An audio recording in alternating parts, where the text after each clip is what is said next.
from wherever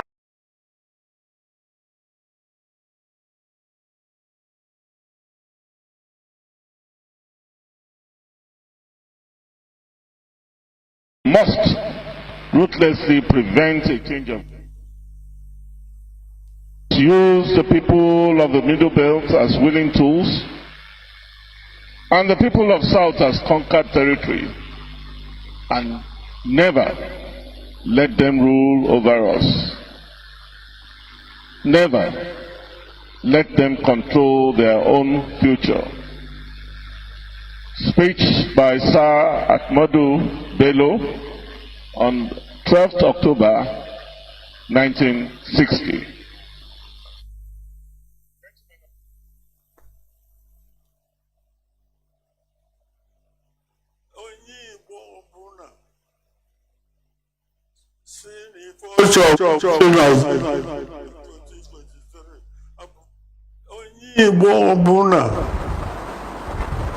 Seeing the fortune of reaching Nigeria at 2023, I'm telling you, because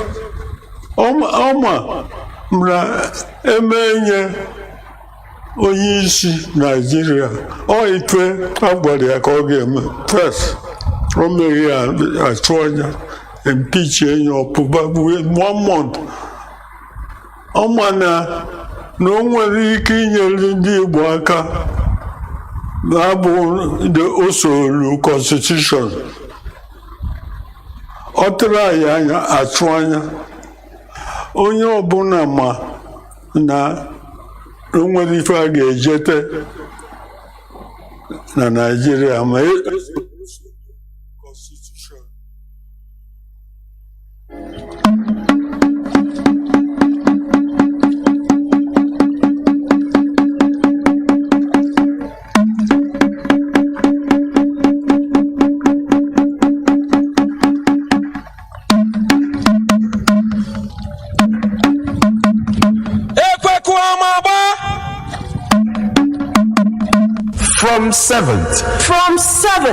From 7th April 2022, the selling and eating of Nama, also known as cow meat, is forbidden in Biafra land. Be warned.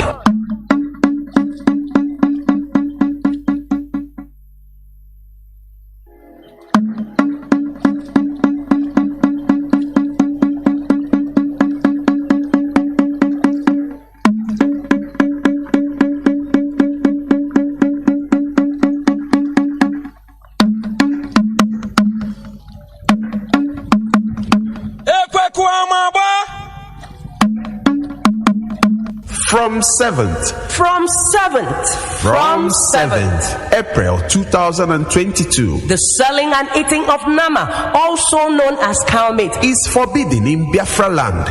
Be warned.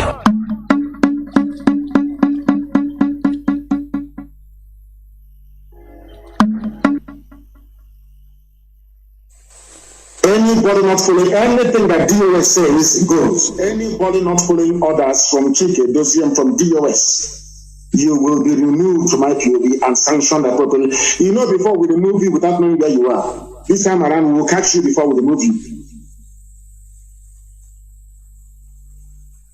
Anything DOS says is what goes. Unsurumike is heading our reconciliation committee. If he calls you on the phone, you must listen to him and do as he says. He is our deputy head of Directorate of State, led by Mazi Johnathan. They are the highest decision-making body in IPOB. If that thing is difficult, then now refer it to me. Do you understand? Anything if they call you on the phone, you don't return their call, or you're doing strong head, I will then believe that the zoo has brought you over and you'll be dealt with. We run a discipline movement more than anything. We value discipline more than anything else in the world, in IPOB. That's the only thing we have. That we are able to defeat the zoo and destroy the zoo is hinged on one thing, and that is discipline. If you know you cannot work for IPOB, you get out and join the sabo. One day your judgment will come. We'll find out. Those are hiding somewhere near Good morning, good afternoon, good evening, and good night, great Biafrans and lovers of freedom. This is Radio Biafra Hausa-Service coming to you through the auspices of Radio Biafra London.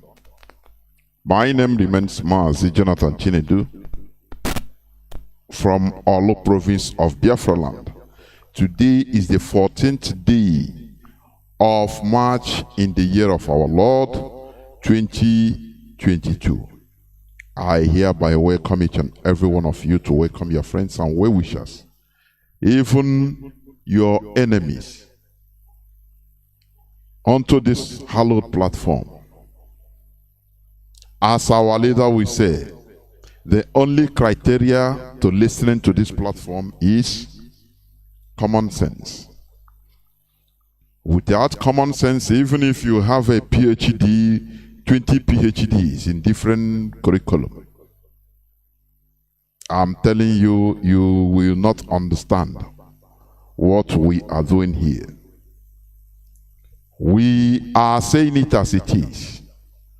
That is the call. That is why this hallowed platform is being set up, in order to sanitize, in order to make us reason critically, critical thinking, in order to change the way we reason positively.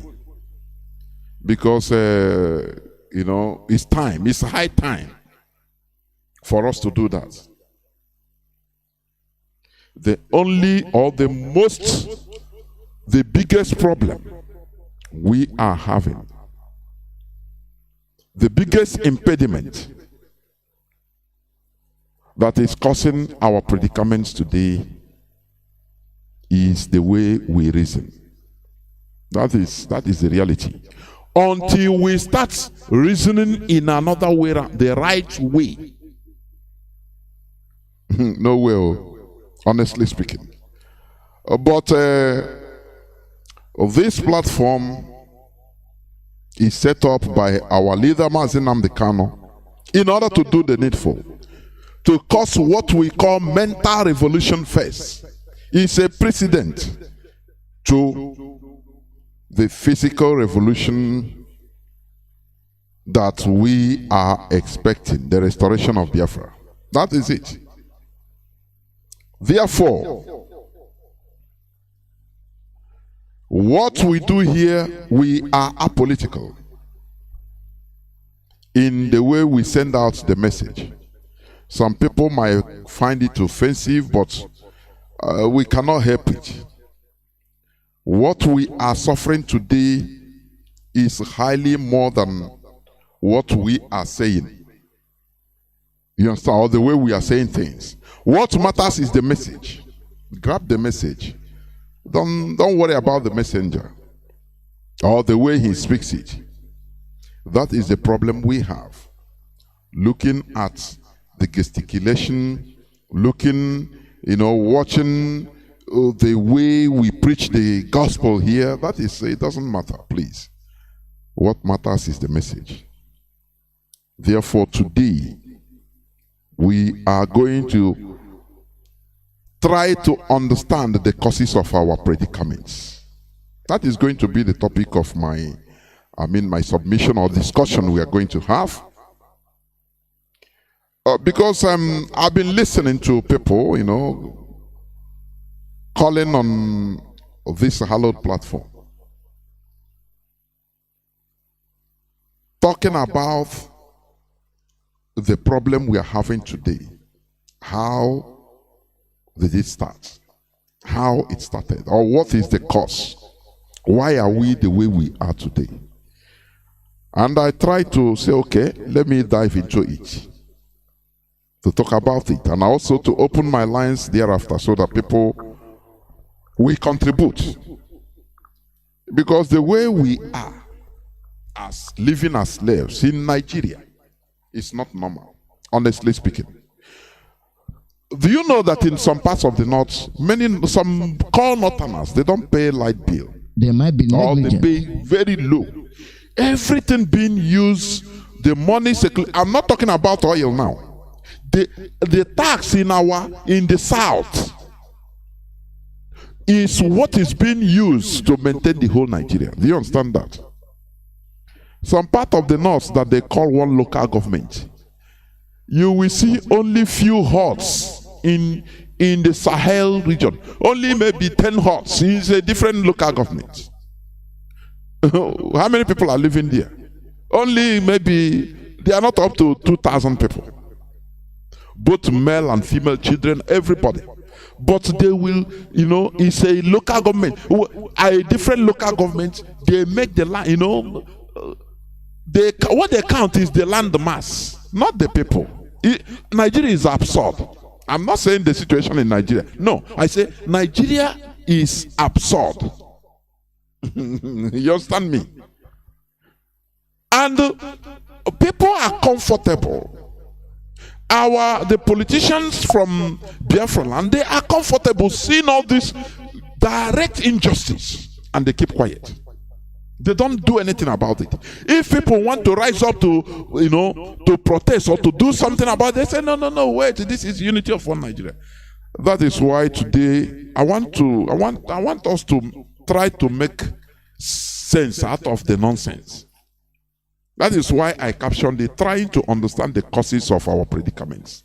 I had one of our sisters, Madam Heather, asked the same question. That is why I make it as a topic. Because this has been in the mindset of many of us before God and man. I say even before I joined the IPOB, right from time, I know that there is something terribly wrong.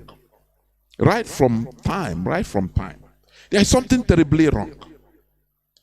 Why? But I cannot fathom, really, honestly. I cannot really understand what is terribly wrong. Why are we treated like this? Because it affected me directly. Why are we treated like this? It's a question that are in the mouths of millions of our people with no answer. Even before IPOB arrived, until our leader came up in order to open our eyes and say, look at the problem, look at what we are suffering. There is a problem. Now, we need to find a solution. And the outright solution is to get out from that evil entity. That is the reality. There is no way you can restructure Nigeria and it will be good. No, it's impossible. It's impossible. Do you understand? Forget about, even during the time of flag independence, Nigeria was restructured, yes. Things were going on well. But even if there was uninterruption, let me tell you, even if there was uninterruption through this coup, military coup of 1966, let's say that Nigeria continued like that. I'm telling you honestly, you cannot live with a devil and be comfortable. It's impossible. A time will come when the caliphate, when they fall, and they will try to activate, even under the so-called restructured, the way Nigeria was structured before. They will activate their mission. They understand? One way or the other. That is the reality. And the things we continue, we turn bad. Do you understand me? That is the reality. If, for example, inside the Nigeria and the east and west was, advancing rapidly, the caliphate will try, if they cannot meet up, they will try to quench everything. One way or the other, there must be problem. Because that is how Nigeria is being structured to be. Therefore, before I continue, please, I want us to pray. And our leader will lead us in the pre-recorded prayer. Let us pray. Pray. For God in heaven, Almighty Creator, the ancient of the ancients, the maker of the heavens and the earth, you created everything that the mind of a living soul can imagine, but none created thee. That is why we say you are immortal, you are invisible, you are omnipotent, the this very God that every generation who has ever had the grace of knowing thee have always testified to your goodness. That is the same God that we kneel and bow before.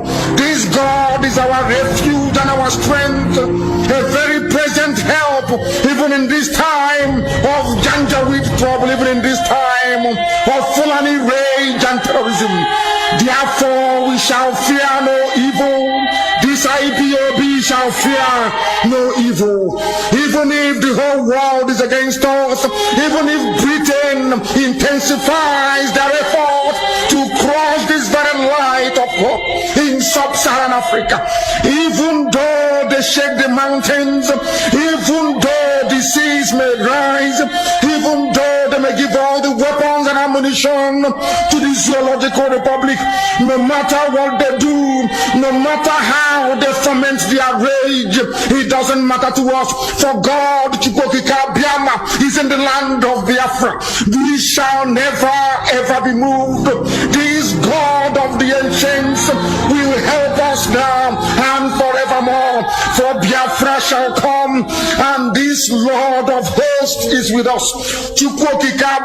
The same God of Jacob, this same God of Shadrach and Meshach and Abednego, this God that never abandons his people, this same God is our refuge, and we proclaim it unashamedly that this God that we kneel and bow before, we shall worship thee, for Biafra is your promise. Your word is yea and amen. Instead of your word not to come to pass, heaven and earth will cease to exist. Upon this very hope we anchor all our belief that Biafra shall come in our time, and we pray that it come this very year, that your glory may be made manifest in the lives of men, that we may kneel and bow before thee.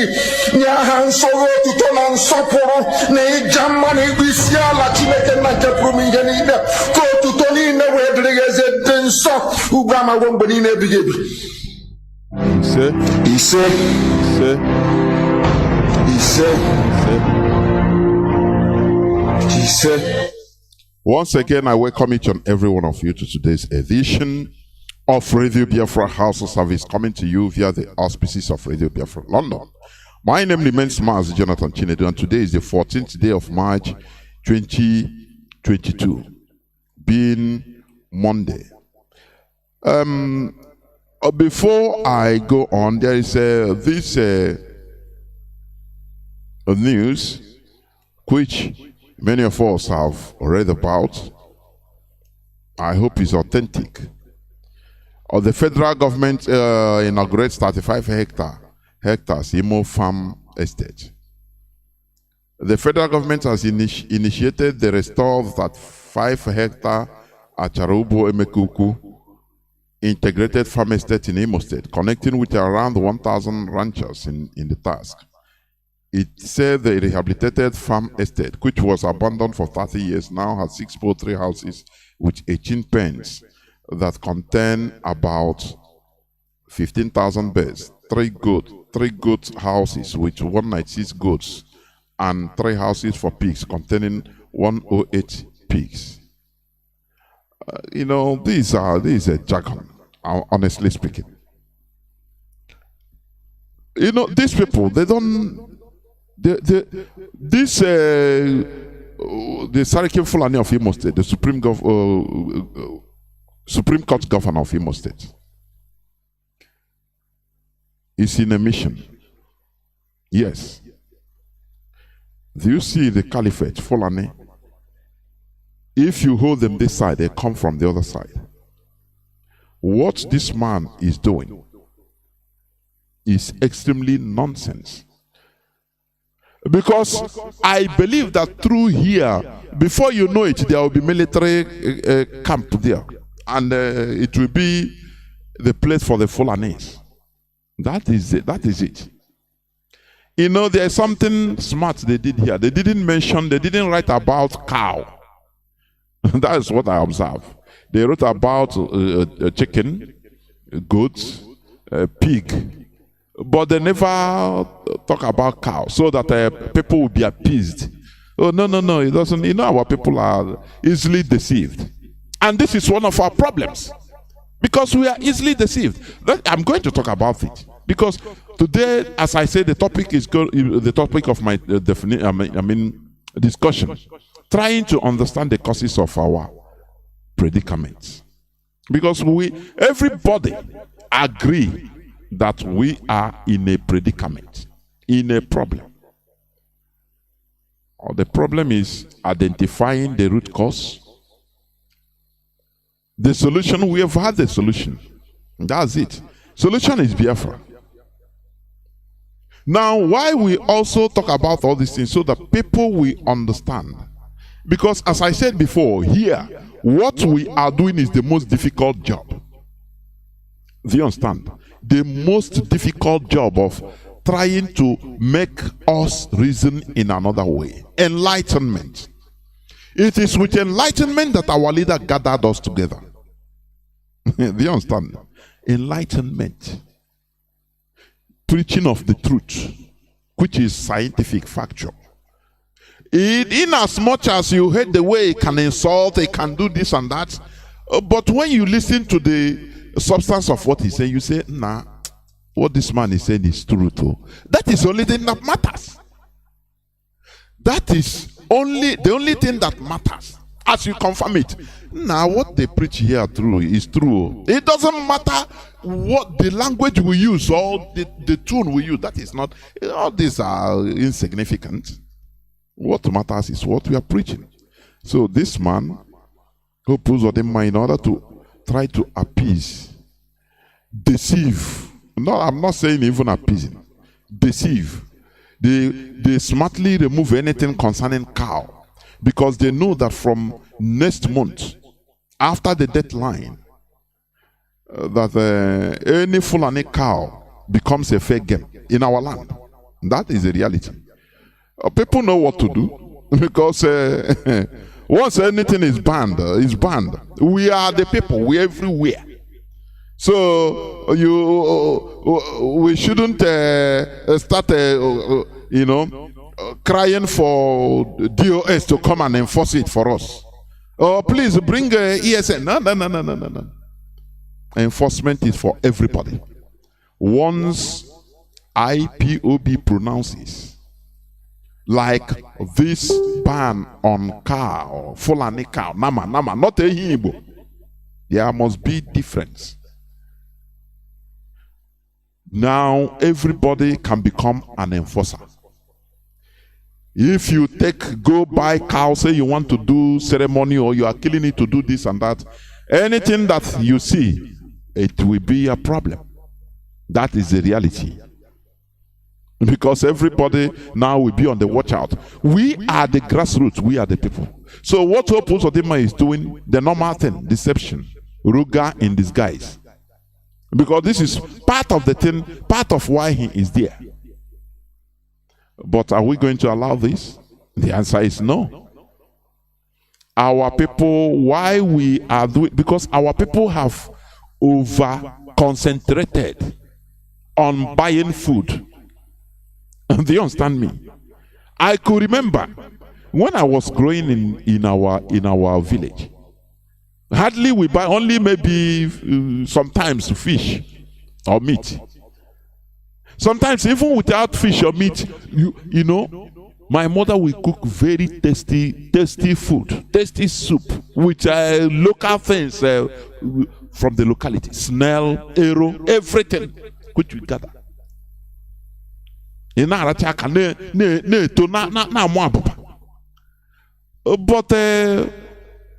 the Fulani economic strangulation has made us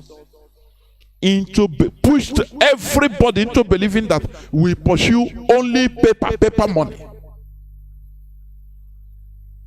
Do you understand me?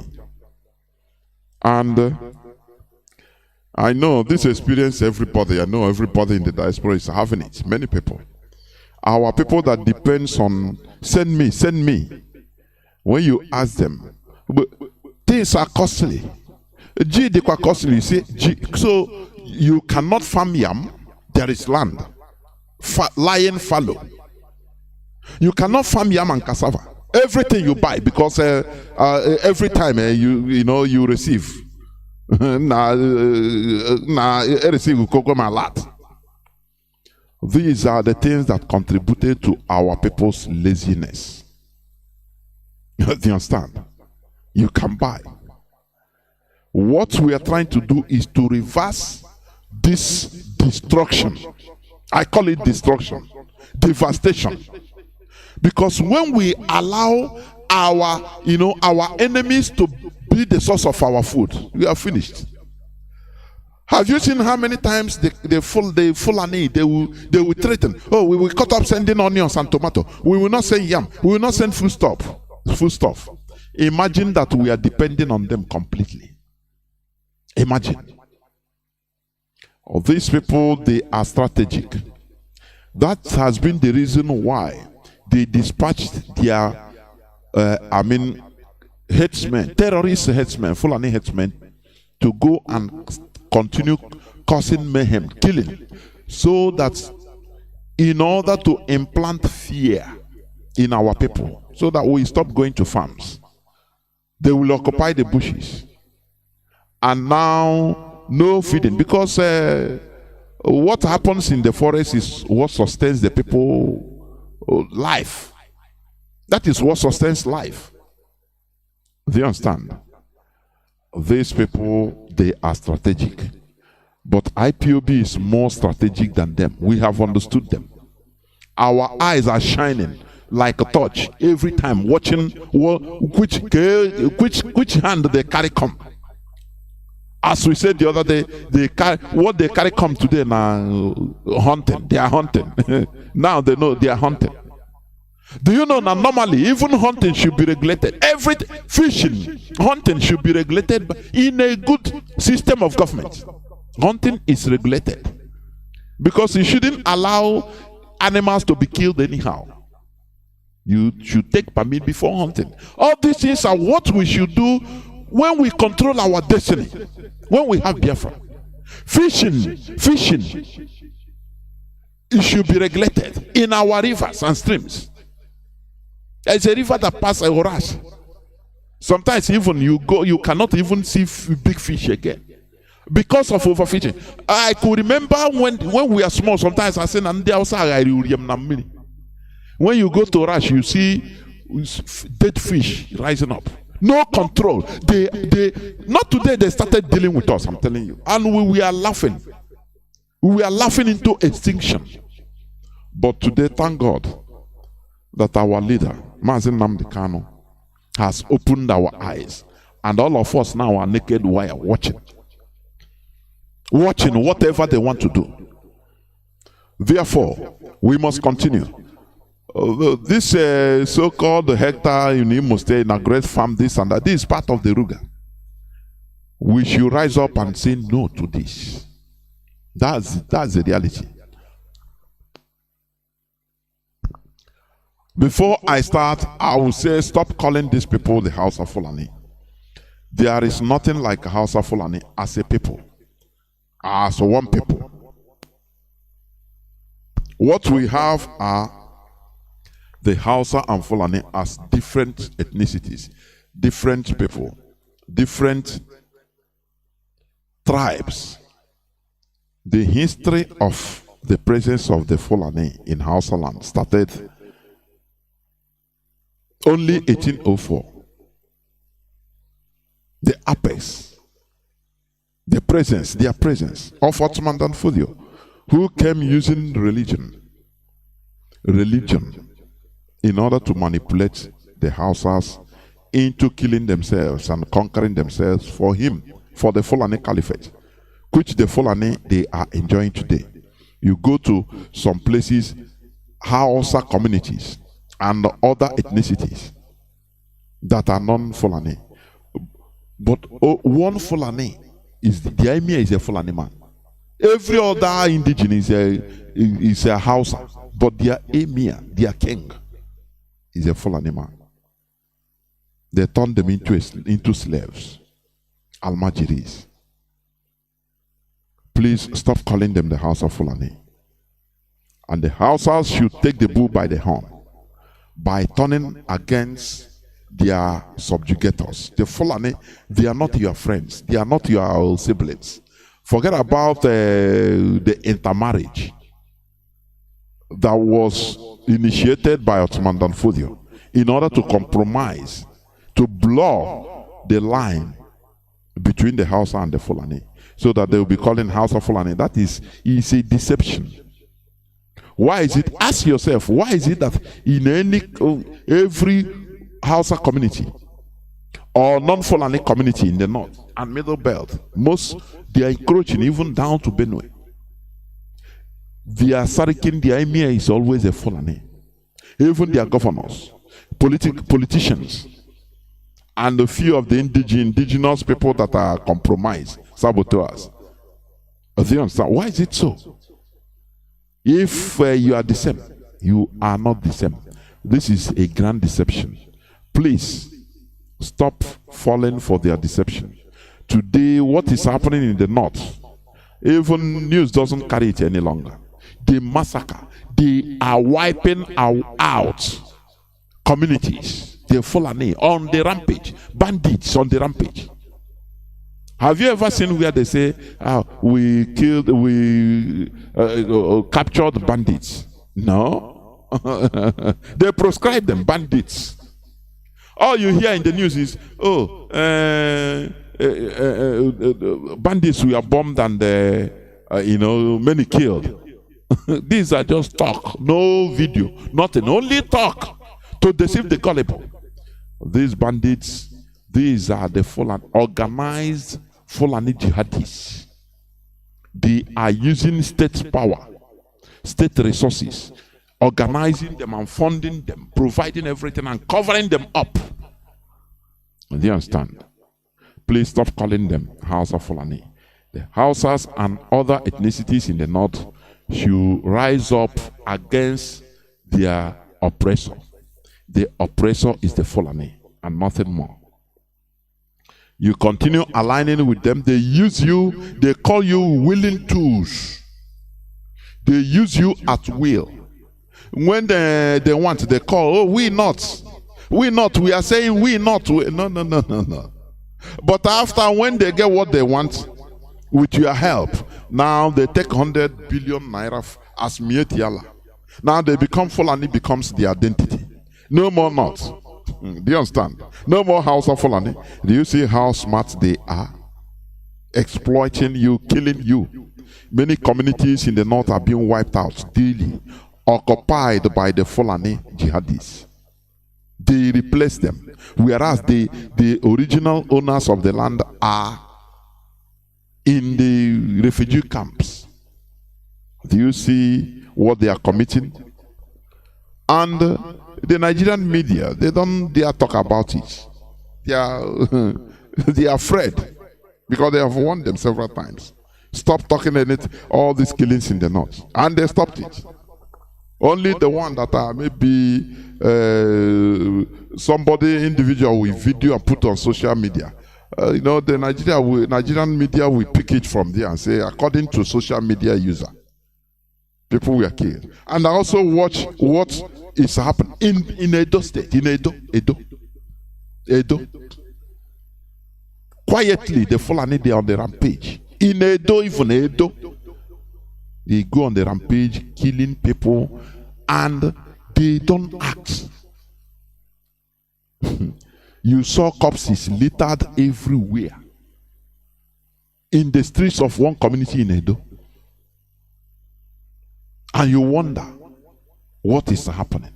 These are killed by the Fulani. They are on the rampage.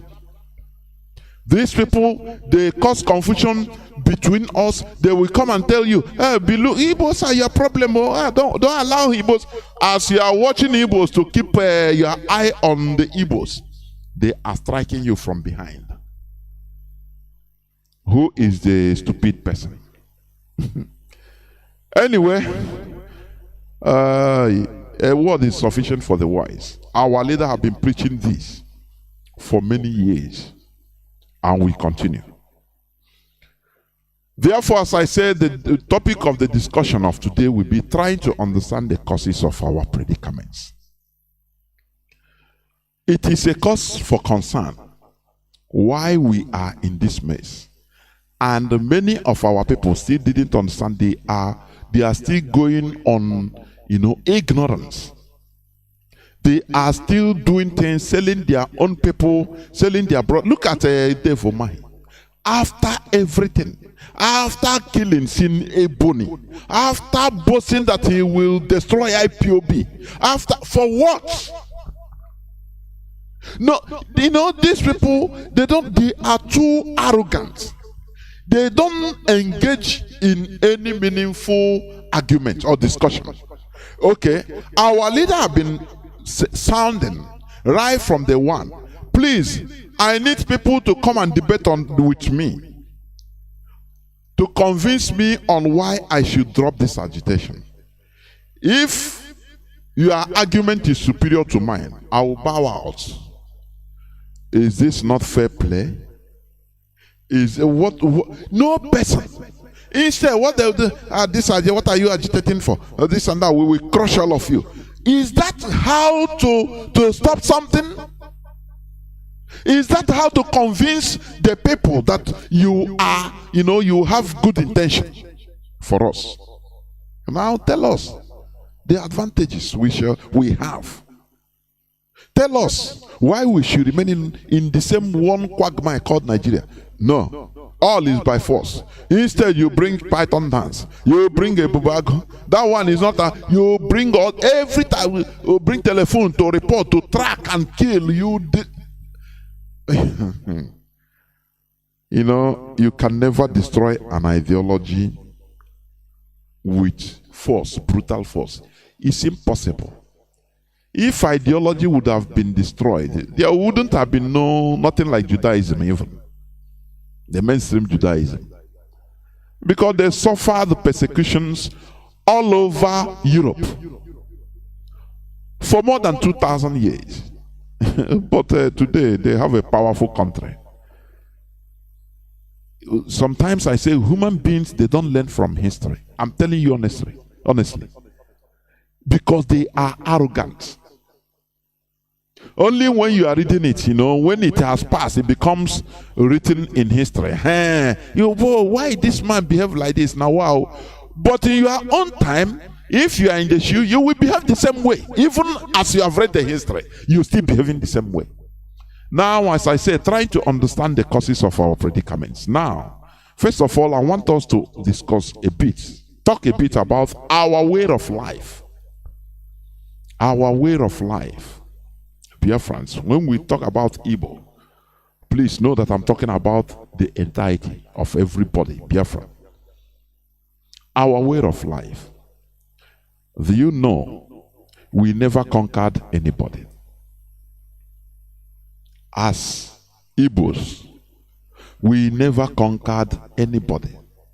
We believe in humanity and equity. Do you understand? It's our force, but they turn it against us, it becomes a kind of weakness. We never conquered anybody. That is why in our land today we have multi-clans who speak their languages. Do you know that where you call Oduduwa or Yoruba, not all were Yoruba, but they were subjugated. Egba.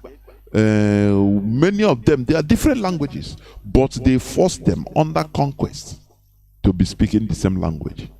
And today you are seeing them as, they are one people. No, it wasn't like that. We became victims of our goodness. But it is our way of life. That's it. It is our way of life. We believe in humanity and equity. That's why we call Mankendo life. Human being is the beauty of life.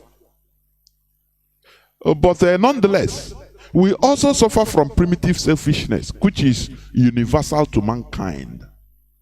Do you understand me?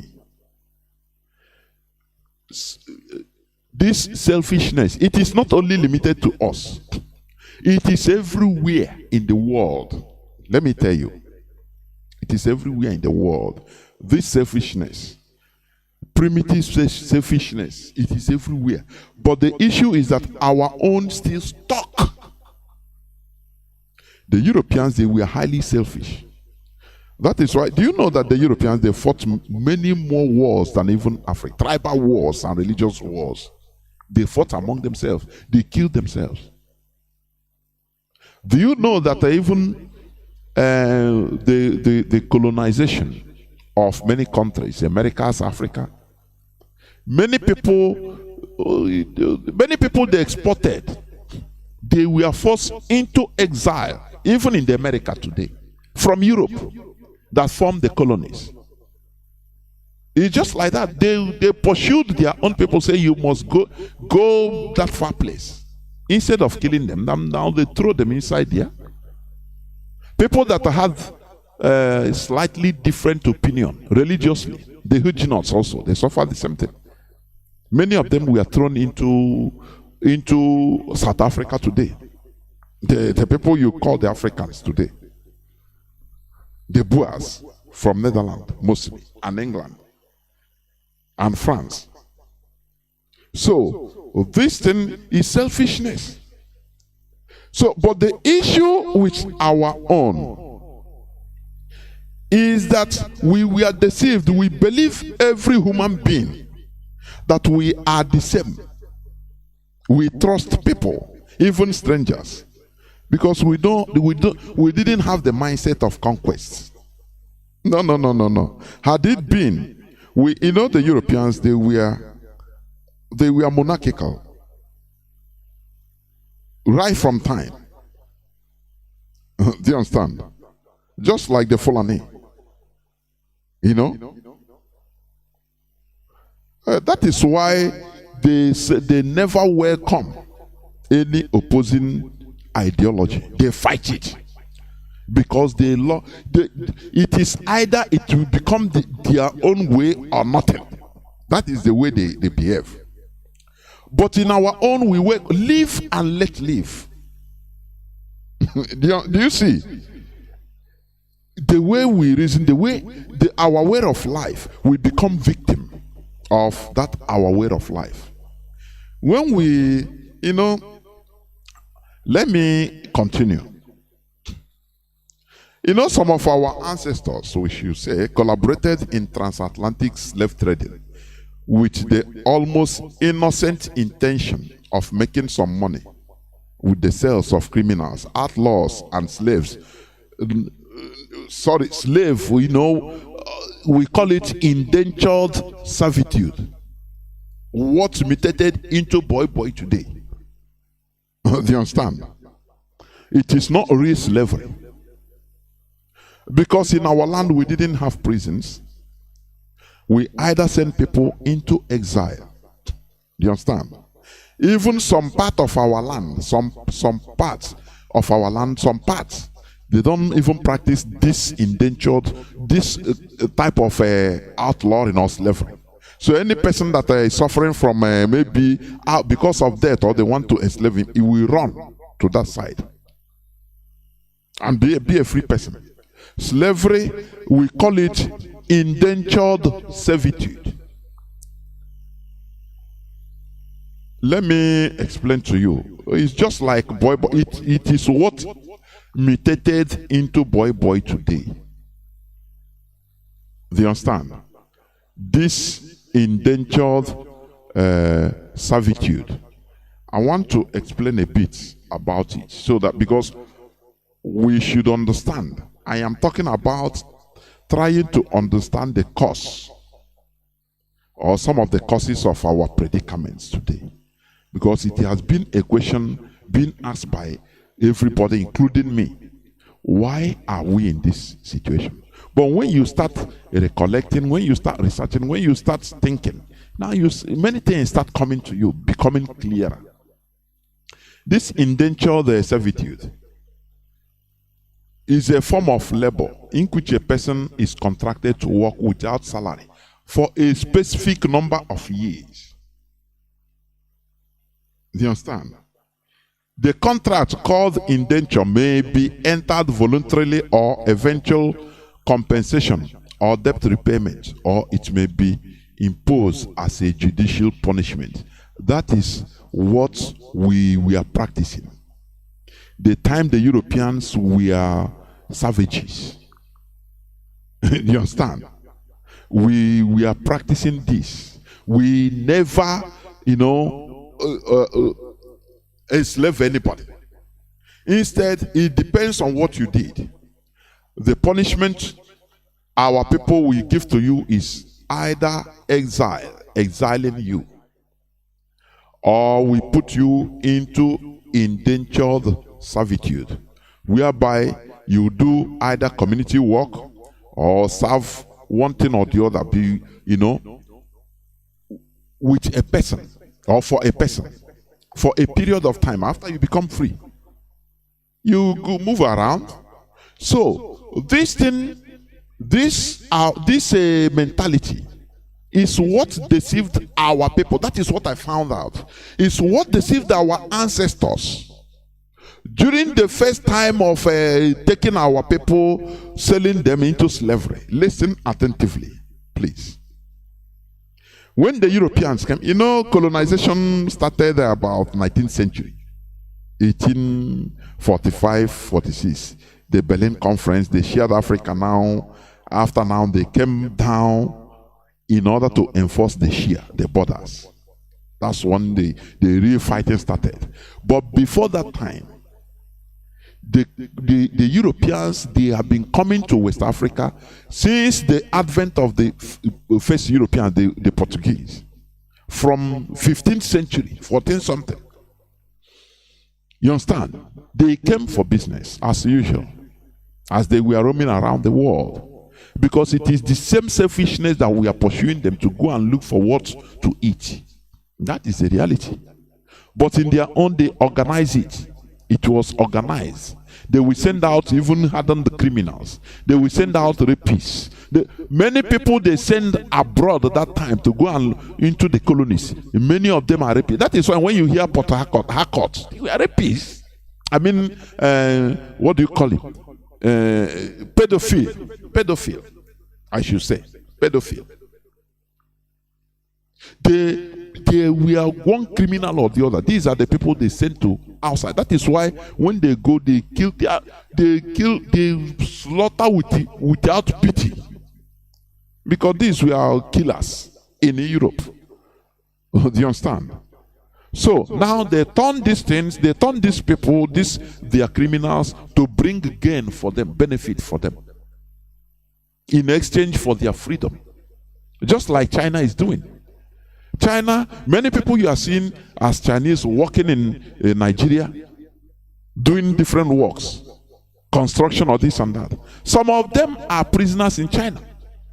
That is the reality. These are people that have wisdom, common sense, so that everybody will be profitable. Because when you lock the person there doing not feeding him, what profit? But you take him outside, let him go and work for the government. Instead of you to pay, now you pay. If the food is eaten and breathing fresh air, he loves it. Instead of sitting in their country in a jail, being locked up. Do you see how these people turn everything into advantage? Do you see it? Okay. Now, these our ancestors, during the time of the first time the Europeans came to our land, they were doing normal business. They come, they bring gunpowder. They come, they bring matches. All those things are the early time. And they take goods also from our land because they are not giving it for free. And let me tell you, record history stated that Benin Empire was exporting soap, bathing soap and washing soap to Portugal, to Europe, as of 15th century. But they will not tell it to you. It's not common. They will not tell you this. Which means they started producing many of all these things. You say, they invented, or Yibo invented. It is a lie. It's only that they took it they take the technology and developed it. That's the thing. Many of all these things were either invented early time, even in Africa, some in Middle East, in Arab countries, some in Asia. But now the Europeans, they hijack it. And when they are writing history, they will cut off where it came from. That it is them that did it, this and that. Do you understand? I don't blame them. They are wise. Oh. So, what happened is this. When the Europeans were engaging in trade, coming, bringing schnapps, bringing things, and taking also goods from West Africa. When the New World, America, needed manpower, vast land to cultivate, they started trying to see people they will use as farm animals. That is when the problem started. The Portuguese now, they asked our ancestors they were dealing with, as a business partner, there is this new project, we need if you can be giving us human being, we buy. After all, you have people that criminals here, you have people that, you say yes. Our ancestors discussed this among them. Let me tell you. They discussed it among them. They said, look, these people, they need human beings, and we have all these people outlawed. Instead of sending people into exile for crimes, they never even understand the severity of the slavery, because that is for them. They tell them, oh, it's slavery. They thought it's that indentured servitude, that type of servitude. It doesn't matter. Listen, at the beginning, I'm telling you. And they said, okay, instead of these people wasting, if they are here, they are wasting, they do nothing, and they are criminals anyway. I beg, it's better we use them, make money, sell them, let them go there and work for free. And that is how this thing started. Everything or some things starts with good intention, with ignorance, without knowing. But after, it will be hijacked. Do you understand? Once corruption enters, it now becomes hijacked with very bad intention. And you can no more stop it. That is what happened to our people. They thought that it is the same Kagawa boy. You understand? So some of our ancestors collaborated in transatlantic slave trading with the almost innocent intention of making money with the sales of criminals, outlaws, and slaves. Slaves in bracket, that is indentured servitude, or people as the system we call boy today. To make money in our land in order to purchase European goods, including weapons. This, our tradition of indentured servitude, that is boy today, also shows how a tradition could be changed into good or bad. Are you hearing me? Due to selfishness, it was used to sell our people into horrible slavery to the Europeans. That is the indentured servitude. Listen. Something could be turned into good or bad depending on the people, on the human beings. Do you understand what I mean? Now, this system of indenture, I'm calling it indentured servitude, so that you know, because it wasn't, but it is something that mutated today into boy, which is a very huge advantage, benefit to us as a people today. But before, our ancestors thought that maybe, selling these people today, they will go there and experience the same, walking free, without knowing at the beginning, without knowing that these people, they go there, they are brutal. They kill them anyhow. It's later when they found out how things were done, but it was too late.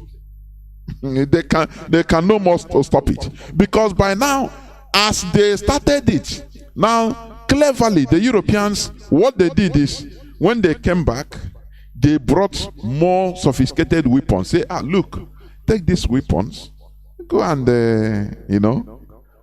capture other people. They have superior weapons then. Now they remember that, okay, it started entering into the hands of bad people. People started being more gluttonous. That is akbirio gologo. Because everyone know. So they have tested people that never test European schnapp, aromatic schnapp. They test it. Now they need more. The Europeans, what they did, they came back. If you need more, take this weapon. We give you weapon. You go, you capture more. We have it plenty in the container in the ship. We give to you. Once that test now is there. Now it started mutating into another thing. Something maybe they started innocently. Instead of these people, we see, after all, they are criminals. We can sell them and make money and make let them. It's nothing. After all, they go there, even they work more, they eat Oyibo food. Is it not?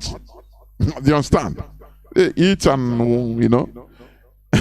they don't know what they are suffering there. The same thing, the same mentality today. People that, when you never travel, you think that, go to Bodo Oyibo, start picking money. After all, you start anything you do, you walk, you don't know what the person is passing.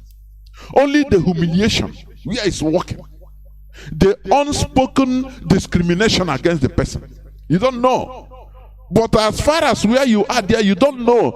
Now send me money. Brother, sister, please send money. You don't know the person is suffering and what the humiliation is passing. You don't know sometimes if he enter into the train or to bus.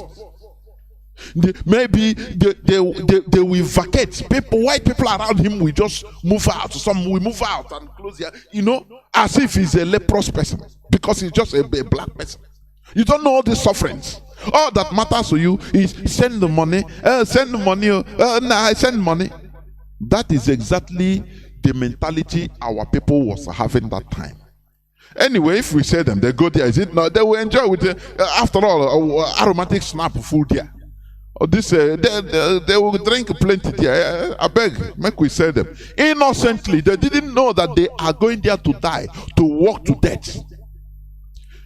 Before they could realize it, he has entered into another gear. It's finished. Because now, in as much as Mr. A sell, and they have share of aromatic snap, other villagers will like the same thing. Now everybody started scavenging. Our people, we are competitors. We love competition. Other people want to have a taste of that aromatic snap, to ride the white horse, all these things, to have a mirror, So everybody now will be scavenging. We are scavenging in order to have contact of Oyibo, in order to go and capture slaves. Now they start encroaching into other people, innocent people. Capture anybody because they want to now, that test. The Europeans were increasing that gluttony, that selfishness. You go, you bring, now I pay you. Look at. They will open their warehouse. Goods are there, the food there. I don't know whether you have read about the Wobani, Ogogo Riak. That was a slave merchant, a slave trader. He is an Ipob man. His great-great-granddaughter, who is alive today, revealed it. He's a very great man. Even he's the head of the church in that time, Church of CMS, Church of England, in Enugu, in their own community. That time, very powerful, very rich. But he deals on human being, on slaves. He has people. He has gangs, even with a British military that guide him always. He has slaves to go and capture slaves. This is what the thing mutated into. Something that started innocently. You know, instead of these people staying, they just sell them to make money. After all, they are criminals. Before you know it, it becomes something that could not be controlled. And that is how our people become the highest victim of transatlantic slavery. Go and make your researches. Igbos is truth. In the whole of transatlantic slavery, we become the highest in number. The victims. Because of competition. Everybody want to aromatic snap on the Now, if you can capture, they will be organizing themselves and going for raids in order to capture and go. That is the thing. Competition is one of the things. Do you understand? Okay. As I said, this indentured servitude, it was used, you know, to put many of our people, sell them into slavery. But also that custom, that tradition, that way of life, after everything, it become refined today into something very huge, very big, and very beneficial to us. This shows you, it confirms that we humans have the ability to create and change things to our advantage or disadvantage. That is the reality. Do you understand what I mean? That is the reality. So, another thing, our way of life contributed. Because we never meet a lot of people, different peoples, because of the geographical position where we are in the equatorial forests, the rainforest. It is hard for strangers to pass. Only when we started having direct contact with foreigners like that is during that colonial time, or not colonial time anyway, the Europeans the first time. Because colonial time started 19th century, please. For you not to misunderstand everything. Slavery started, or businesses with Europe started, or contact with Europeans started 15th century, that is 14 something. It mutated into buying slaves. It continued till the era of colonization, when the Europeans successfully made sure they thwarted us, that they put confusion, that endless wars, because they bring gun and say, go and kill your brother. Now gangs will continue until even they banned the slavery, transatlantic slavery in America. They banned it in Europe.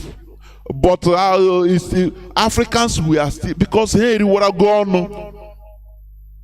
Now they were still doing it secretly because they have to do it. They need that goods until it is the same European American boats that come to enforce it in Africa for you to see how bad it is. Sometimes things will be started in a funny way, you think, but where it is heading to, it becomes a highly fearful, monstrous. That is why wisdom is highly important. Wisdom is highly important. Another thing is also ignorance. As I said, due to our position, our situation, where we are, the rainforest we are, we seldom meet foreigners. But let me tell you one thing. The people in the Sahel, you know, Sahel is a desert. Sahel is a grassland, highest. So movement is people move with camel, with horses, with donkeys, anyhow, from Arabs to other people. People come from time to time. You see different set of people moving. Say, ah. So these people, these Sahelians, they used to meet different types of people, both the good, the bad, the ugly. That is why they became good. They became good, perfect, or almost perfect in politics, in the politics of self-preservation, something we are ignorant. It is not because of anything other than the place where we are, our geographical position. It makes it difficult for foreigners to come in. So we feel comfortable. We do our own thing. That's our own way of life. Because as it is said, a moving, how do you say it? A traveling idiot is more intelligent than a stagnant intellectual. That is it. When you meet different sets of people, different cultures, now you see different things. You see faults in your culture. You take something from them, and you also add to your own. You continue changing. You continue learning. But in our own, we are just like stagnant. Only the same set of people we are moving around with. Only the same set of people. Because I don't need mail here, everything. You farm and get food, fish and get fish. You go to fishing and you and anything you want, you get it. You understand? Is it meat? Bush meat everywhere. So what is it? Everybody is comfortable in that side without knowing, having the mental understanding of how the world politics go. We don't know it. That is why ignorance abound. We didn't understand the word self-preservation. I'm talking about ignorance now. We thought that we could deal with everyone equally with no preferential treatment because of the way our way of life. We see white man, we say, the human being, I beg. Okay. We trust the person. We saw another person, another type of race. We take, anything they tell us, we believe. Because we are just innocent. Virgin. Let me use that word, virgin. Very easy to deceive. You understand? Now the Europeans use our ignorance against us. We easily trust the foreigners. This ignorance continued through the creation of Nigeria till date. We always believe that irrespective of our place of abode, we could turn it into excellence with the collaboration of our hosts. That is what deceived Azikiwe. Inasmuch as I blame him for his shortcomings, always, which I will continue to do. But he was good intentioned in the Nigerian project. Honestly speaking, Azikiwe, he was good intentioned. He wanted to, if left for him, without obstacle, without any interference, he will make Nigeria a paradise. But you don't make a paradise with mouth or with only a wishful thinking. It's impossible. Do you understand? That is one thing we fail to understand. You understand? In the same way, the 1966 coup plotters, they were good intentioned. That's it. What you wanted to do, you theoretically you say, now once I remove kill Sadwana, I do this. Now I will bring Awolowo, I put it there. Oh, Nigeria will be okay. Everybody will clap for us. Oh, now come and kiss us, and we will continue as one Nigeria. Everything will be okay.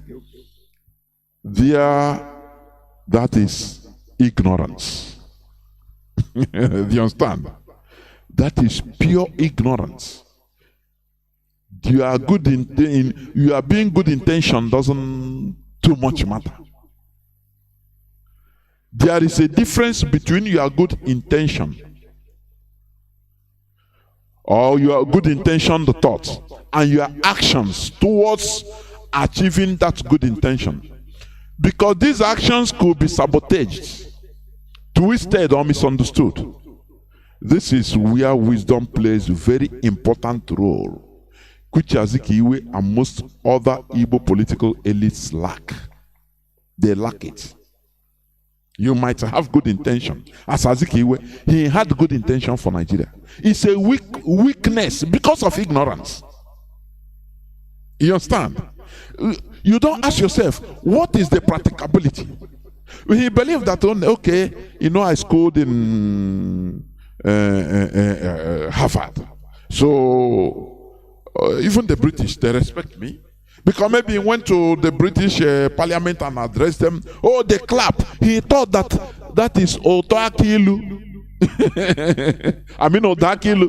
He thought that the way when you eat a bitter cola, the way it's sounding, that is the way it's sweet. No. There are many things on the ground. That is one thing our people should understand. What happens in the secret is more than what you see physical. Do you understand? That is, this mentality is still haunting us till today.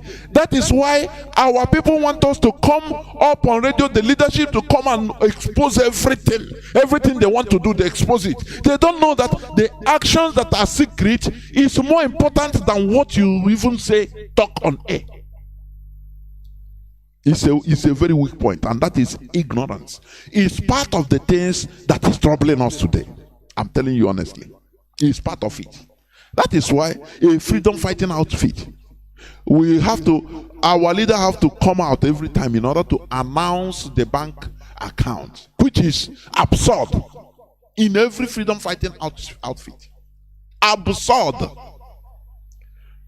You see, it's only when Taliban took over power that it was revealed that their supporters in Saudi Arabia are contributing $100 million per year.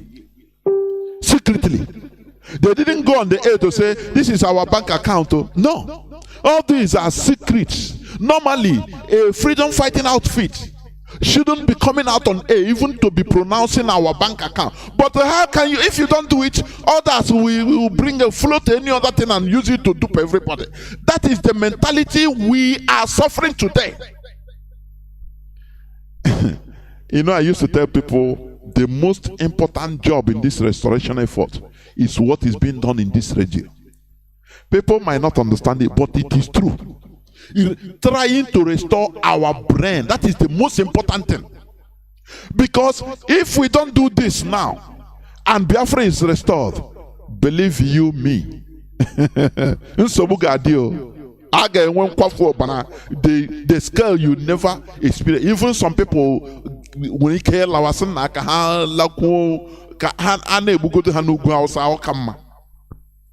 but when we restore, we push out all these mistakes and we start taking corrections.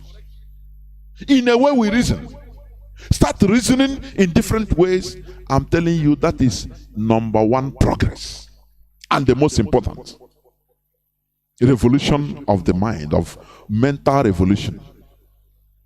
Our people are still suffering from this primitivity. I'll always call it primitivity. Yes, the Europeans, they did this. Everybody is all, but people, they try to limit it through enlightenment. Do you understand? As I talk about good intention, we have good intention of turning Nigeria into Japan in 5 years, which is good. Innocently, wholeheartedly, he will do it. That is his intention. But the practicality is the problem, because you need to have, you will have different attacks, different sabotage, different manipulations. People that created Nigeria, you never think about, why did these people amalgamate Nigeria? Is it for me to progress? That is where you apply wisdom. But that is lacking. The other day I asked question about wisdom. Does our people have wisdom? And I categorically said, no, we don't have. Because if we have wisdom, we wouldn't be behaving like this. Look at this Ipob, the restoration of Biafra, what we are doing. Look at the attacks that are coming from our own people. Our leader said he studied our mentality for many years, many decades before engaging in this journey. Do you understand? He knew that things like this will come. He knew that attacks will come from our own people. He know that.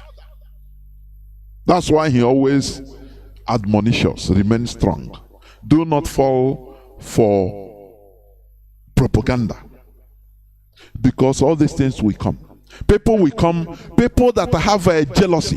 Why is it that, okay, if Biafra come now, tomorrow, they will credit it, first of all, like Mazi Johnathan will become like Mandela now. What about me? He knew that we have that Neanderthal type of mentality. He knew it. That is why when they floated the video of DSS made a video of people that saw a child soldier that DSS made. You see people that are uproar is from our own Igbo people. Because they want to have a pound of flesh on our Nnamdi Kanu. This primitive mentality. Now, as far as I'm not controlling it, I will spoil everything. It is ignorant, due to ignorance. And this is our problem. Do you understand? This is our problem. Just imagine somebody well-read, a scholar, very intelligent man, Azikiwe. He fucked up the first time during independence, although good intention. During Biafran war, he supported, but because Ojukwu couldn't hand him over everything so that he controlled. Now he's saying, I will destroy you. You will know that I am the son of Obede Azikiwe. When my father was the PA to look at, you don't know. So I will show you. You don't know that he's vowing to destroy himself. This is ignorance to the highest level. Is it not what is happening today? Is it not? Do you see people that we are even part of this IPOB to an extent? Look at our deputy leader before. The man I respect before. But look at, he is part of now Nakaskata IPOB. And you say, what type of people are these? Why not come out, form your own thing, focus on your own? Like Charles Taylor had a problem with what do you call oh my goodness me, what do you call this other man? Yomi Johnson. They were together fighting to overthrow Samuel Doe. Oh, but inside the bush, at time they had quarrel, they had problem. Yomi Johnson said, I'm no more with you. He carried his own boys. They didn't go to start fighting Charles Taylor. He went the same goal. Even it. Do you see how things move? It's even Yomi Johnson that captured and killed their target. That spelled the end of the war. Don't you see it? But if it's an Igbo man, he will first of all, he will leave the target and start targeting and start fighting against him. That I will show him, I will show him that you see, it's a primitivity. That ignorance, that primitive ignorance is still in us. That is why we preach here, so that we shed it. You understand? Let us reveal all these things. It is still in our life, in our blood. We need to remove it. Otherwise, it's like we are perishing with this ignorance and selfish. I call it not even ordinary selfishness. Primitive selfishness. We never shed it. The ones that are there before, even the Europeans, everybody have it. That primitive one. They remove their own, others remove their own. Our own is still there, killing us. Come on. It is high time we remove it, please. I'm talking about ignorance. As I said, there is a difference between your intentioned thoughts, good intentioned thoughts, and your actions towards achieving the good intention. Because these actions could be sabotaged, twisted, misunderstood. When you think about all these things before you do, like the 1966 coup plotters, yes, their plans were very good, but little did they know that even they were being manipulated.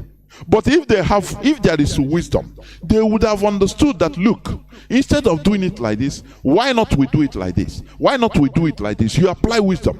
What about if this thing is like this? That is why I hate thinking that straight. I hate judging things or thinking straightforward. No. As human beings, as normal human beings, we need to look, even that place you don't think that you need to look into, 360 degrees before you make your decision. That is wisdom. It plays a very important role.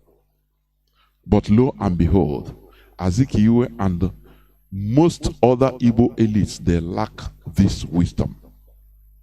Being good intentioned is one thing, but having wisdom to implement that is another thing altogether.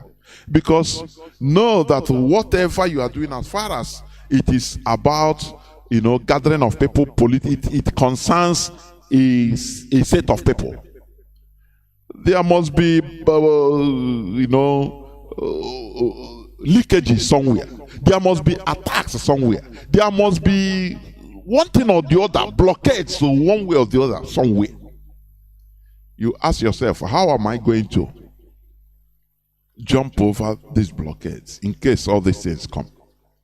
That is why before you leap, you look.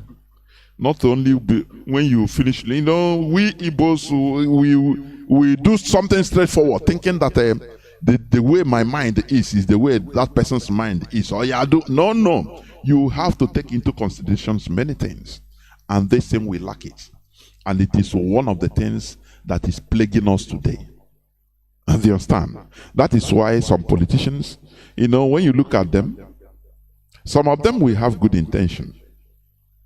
Let me tell you, before entering into one position or the other, some of them might have good intention of, now let me go, at least I will serve these people, I will do like this, I will try to bring this. But when they go there, they see that it is a no-go area. Instead of them to come back and tell the people, because communication matters. Look at what is happening. Look at the blockades I'm having. Instead, they change immediately and start selling everybody because they feel that the other person cannot achieve it. Is it me? Even a whole Azikiwe cannot achieve. Is it me? I beg you, go collect money now, make you and become, be dining together. It belongs. You understand? We as a people, we have very good natural characteristics of republicanism, equity, and tolerance. But we weren't properly exposed to see how the world politics work. How the world politics works. It matters a lot. It's not that thing in your mind, the way you think it. It doesn't go like that always. That's why I love our leader, because he studied our mentality, our psyche for many years. He knows that many people will, he say, you people will betray me. I will not betray you guys, but you will betray me. It doesn't matter the way you put it, but there is betrayal. You understand? It doesn't matter whether you say, where are the Mazi Nnamdi Kanu? I'm in your back, I'm in your front, I'm in your behind. I know, don't worry. You people will betray me, but I'm not, because I know you people. I know your psyche. I know how you reason. That type of reasoning is what I want in this platform, what we preach every day, so that people will change their way of reasoning. It is killing us. It is inhibiting our progress as a people. You understand? Let me say it again. We as a people, we have good natural characteristics of republicanism, equity, and tolerance. But we weren't properly exposed to see how the world politics works. Had it been we were controlled, or that we controlled our destiny, or we were introduced into a civilized entity and roots, we could be the best with our refined system. Rather, this ignorance is consolidated mostly via an imposed foreign religion. and evil amalgamation of the Nigeria Caliphate, which we were duped into believing to be our country without knowing that it is a British business center with ulterior motives. That is a reality. You know, innocently, we have good characters. Had it been right from the time we had the first meeting with the Europeans, and you know, we learned something from them. They didn't impose all these things. You know, it becomes a symbiotic alliance. Before God and man, we could be the best in the world. We will start removing some things, refining all these characters. Instead, the Europeans, they saw this character in us, that this primitive ignorance, they made it, they tried to double it so that we continue being like that, even going backwards. You understand? And at the end, now they Britain amalgamated and put us into Nigeria, that you will be better in Nigeria. As a Nigeria, don't worry. Amalgamating us with people we didn't know, with conquerors. Do you understand? And innocently, we believe that through Azikiwe, because when we say we, he was representing everybody at that time. Through him, we believe that, okay, we will do things, don't worry, we will work it. Because we didn't know, he didn't know how war.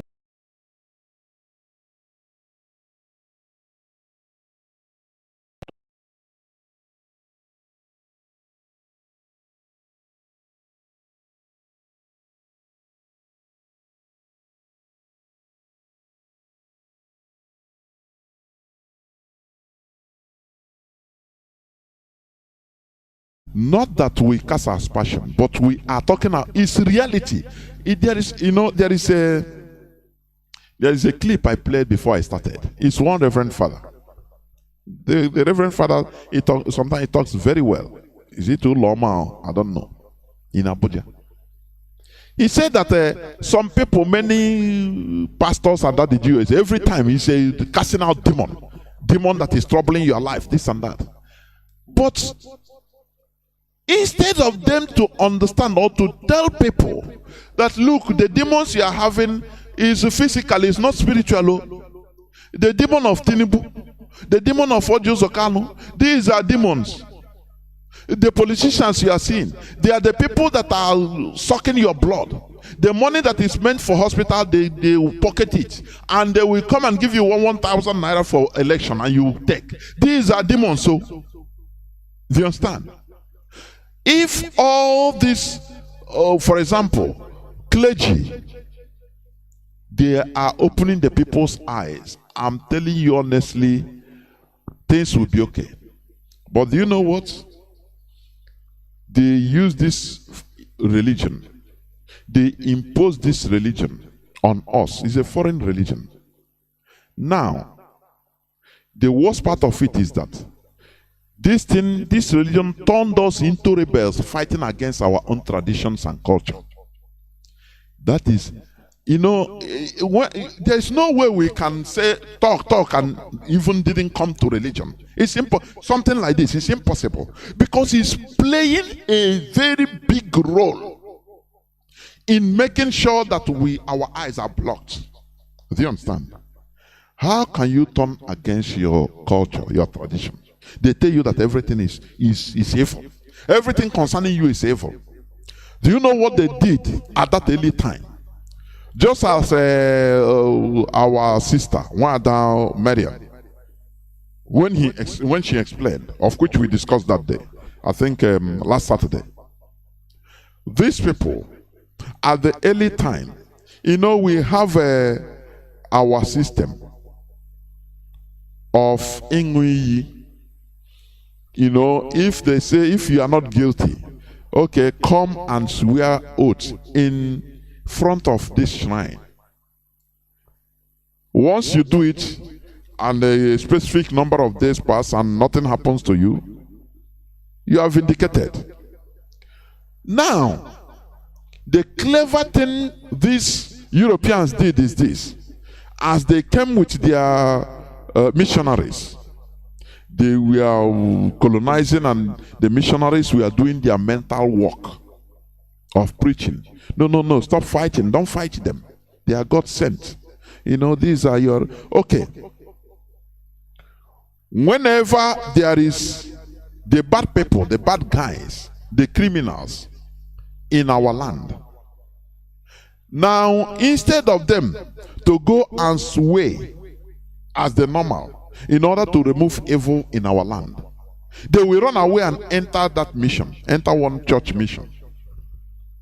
And the missionaries will accept them and comfort them, say, these people, now they demonize the people that we are trying to sanitize our land, calling them name that they are idol worshippers, that they are the evil people. Now this one that come, they will tell him kneel down, and they pour water on him, say you are baptized. Now, you were a sinner. Okay, just as you believe in Jesus Christ and you are saved, and he believe it. Now they wear him white cross. He will now be the good person. Now they will turn around and say, who are those people pursuing you? Who are those people telling you to go to the shrine as our custom permits in order to swear? Those people now will become bad people. Do you see how things change? Britain will send, they will go with Kotoma, with their military, in order to arrest those people, that they are the bad people. That these people now they are clean. But these are people that stole in the village, that should be treated in our natural, in our traditional way. Now, as far as they have changed into, because they are running from the punishment, either exile or being into this indentured servitude. So the highest, their solution, their salvation is only entering into the foreign church. Finish. That is how things are. Now, these people now that enter, these criminals now, they started entering church, and before you know, they are the people that are even moving with the Oyibo. They were given ranks in the villages. They become village controllers. Corruption enters. I don't know how you have heard about this Chibua Nozo. I could remember it. If you are old enough, you can remember it. Chibua Nozo. We are Kotoma. Every time. Lomaju Goji. Yes. He's a Kotoma. He used to translate. Do you see? Whenever the Oyibo will say something, he will translate it in another way. So that, because he is the person even pronouncing the judgment. Because he is the translator. Sometimes he can say, bring a box of akbo and gari or yam in my house. His house, he is the person. But maybe this person was a criminal before in his own land. Before they transfer him, he's now moving with Oyibo. And they become a catechist. And that is how evil started spreading. At a time, our custodians of the culture, of the law in our land, they became frustrated and fed up. Some of them become even killed. Some even die of a heart attack, that they never understand how in their lifetime something like this will be happening. That Ojugo that is a criminal, that now he is the person that now he become angel. Do you see the frustration in the lives of our people that time? They became frustrated because they can't do nothing. If they go only complain, Britain will protect them. The missionaries will protect the bad people in our land. And they started growing. Chino Achebe said things fell apart. And the center can no more hold. People even started entering the church in frustration. And they had nothing to do. Because our way of life, our tradition, no more is scattered. So no more, no road again, and nowhere. Evil started multiplying in our land. Do you understand? These are the problems we have. We cannot say anything without mentioning this religion. It brought catastrophe. I'm telling you honestly, in our land. You know all these things. Why it is also primary. Imagine, as we are preaching here, for example, Mazi Johnathan preach. He explain to you about common sense, how some reasonable, something about reason, which we preach here on Radio Biafra. Now tomorrow you go to your Daddy Gio. Your Daddy Gio will tell you, maybe there are some arguments you will try to make. He will tell you, oh, do you listen to Radio Biafra? You say yes. He said, oh, you are listening to Antichrist. You are listening. You either repent or renounce that. And immediately, because he works in your mind, he works in your spirit, he works with your head. They are trained to work with manipulate you psychologically. Once you say that, if you don't do now you become afraid. You say, okay, you will know more. Tomorrow they tell you, come now, are you listening to Radio Biafra? You remove the app from your telephone. Do you see why we always go that place? Because that is the nucleus. One of the problems, the main cause of the problems is this. They use all these things to tie the head, tie the brains of people. Do you understand? How can you say, for example, also, how can you are talking about government changing, the bad government, the cause is bad government, this and that, what we are suffering, for example, in Nigeria, what we are suffering in Nigeria is bad government. We need to come out to protest, this and that. And you see, you have church members tell you, say, oh boy, no, God knows everything. This is spiritual issue. God will solve it as far as we continue praying. Our Daddy Gio said it. Do not believe only on the strength of man. They will quote for you. Do not believe on the strength of man. Just believe in divine. Pray and God will sustain you. Your miracle will come. Moreover, Bible says respect the rulers. They will give you all these quotations. Now, tell me, how are you going to deal with this issue? If not what we are saying, what we are doing. If not trying to let people understand that there is a problem, primary problem, elementary problem is there. They will use that religion to tie your head. Tie it. Anything if somebody wants to confuse you, convince you, rightly convince you to do the right thing.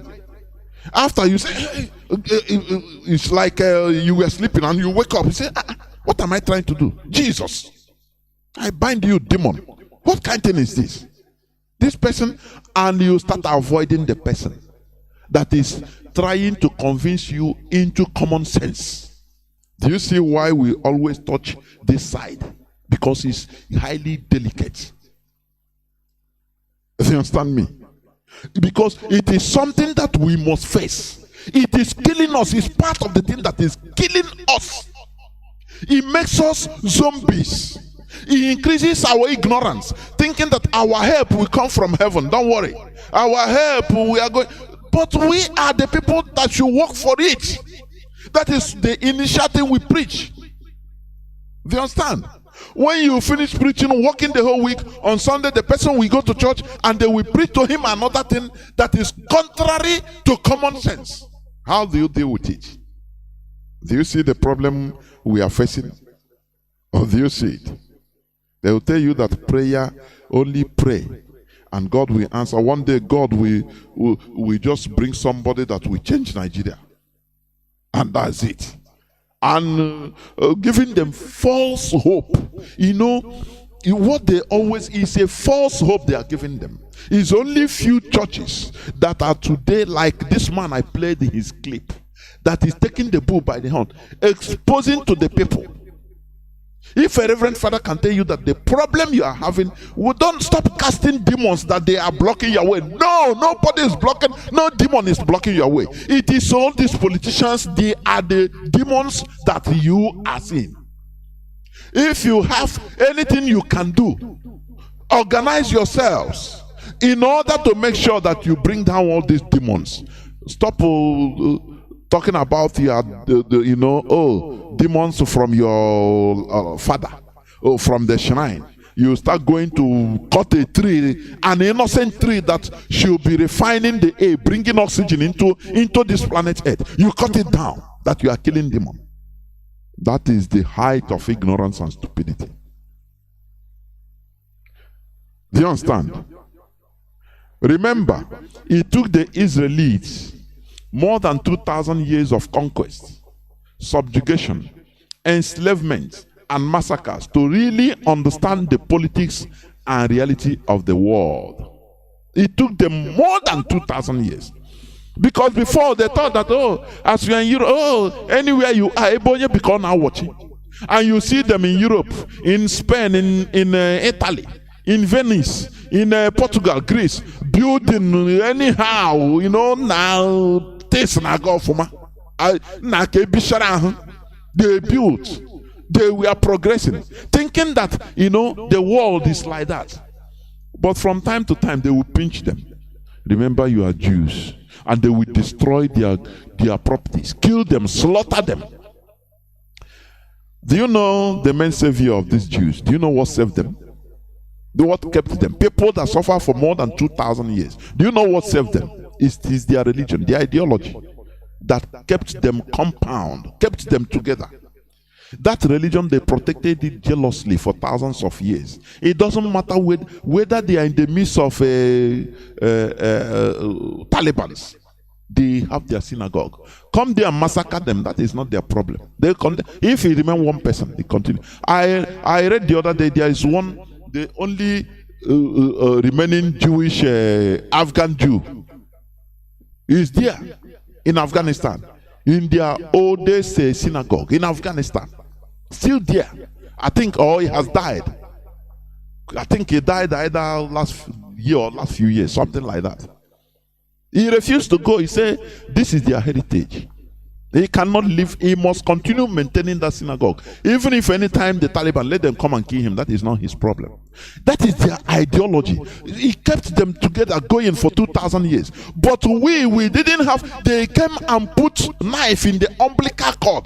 The culture, the tradition that held us together that's supposed to be our ideology. And everything fell apart. They sold to us false narrative in the name of one Nigeria. And we took it up. Because of the way of our lives, the way we live, the way we behave, we trusted and started going, one Nigeria, one Nigeria. We thought that everybody is like us, But lo and behold, we are duped. We didn't know that, this thing was created by Britain for a purpose, for their own personal benefit.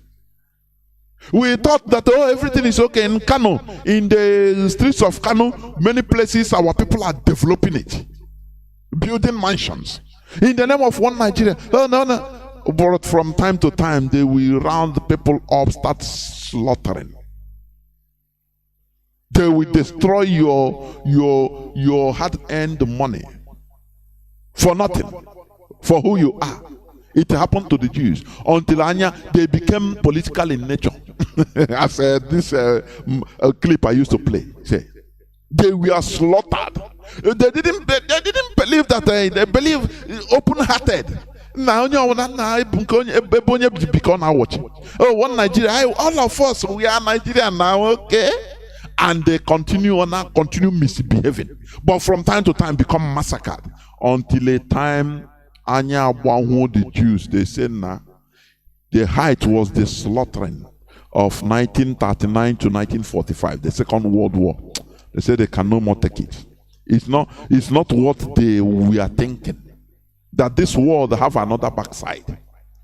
That is when their eyes open and they started fighting suicidally, in order to get their own land, and they got it.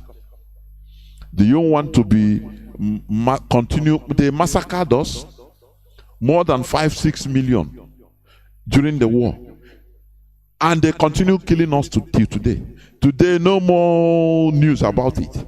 If in the streets of North, if they corner Igbo person, any Biafran, they corner you, pam, they take you. That is the way they behave now. No more open. If they corner you, you lost. They will kidnap you and slaughter you and bury you. And the family, they will look. Who are they going to go? They will go meet this Sariki. Sariki will tell, hey, good. Hey, don't worry. We are going to take it easy. They will give them maybe fura de nune, a drink. And if he come out, they will laugh. Until when are we going to remove this ignorance? This is where I'm going to stop. I'm going to open my line. But remember, I talked about trying to understand the cause of our predicaments. Why we are where we are today. And why are we behaving the way we are behaving today. I hope I touch very little of all this. Our way of life, which we should refine. Ignorance about politics is too heavy. We need to remove ourselves from this and buy wisdom. This is where I'm going to stop. I will go on a few minutes break. And when I come back, I will open my lines so that people will speak their mind. I will be right back.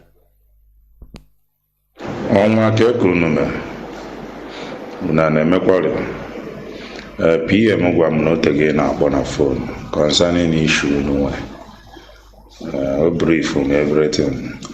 Animal all of that. I'm sorry for that. Concerning issue no na Lagos, a place called Abulado. Anakbosi uno ndi Igbo dia. Akutusi uno ha. Emekwa mu few calls ka mari ha. Awekwo no bụ na efe iche n'ebe ahụ ọnọdụ na-ekwesị ha elu ọnọdụ ya benu ndị Igbo jejegokọsị ya na a na-agwa ha na-ego ha na kwuo na o nwere ihe ya eme. So the only thing bụ aghọtara m ihe na-akpọnụ ka akpọba Asorok mebe kọntaktị ka ha wee nwee ike stọpụ ha. But na these things echigo many times warning concerning all this issue. Kwacha ndị Igbo bai na egwu a na-agba nkịta. Problem ndị Igbo nwere bụ na ha were ego meruchi. Ihe niile bụ ego. Anyị adịghị political in life. Agbụrụ ọbụla adịghị political in life enweghị ebe ha ji azụ eje. Ha ya bụ confused people until ha adị political in life. Average onye Igbo ọbụla believe na ego bụ everything, ego abụghị everything. So tribe anyị na-eme ya.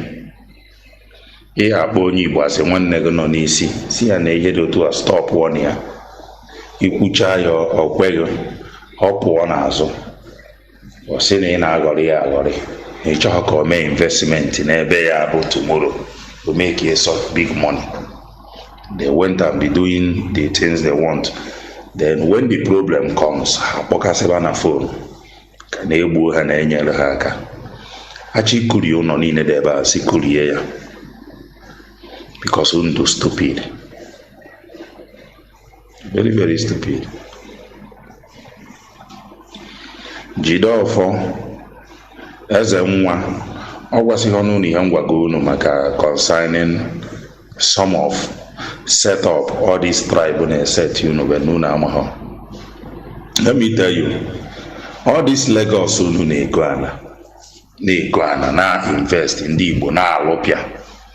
Ebe ahụ na-ego ana sometimes jee na map allocation jụọ onwe gị kedu ebe ahụ eri ahụ na-ego ana kedu ihe edebe ya for.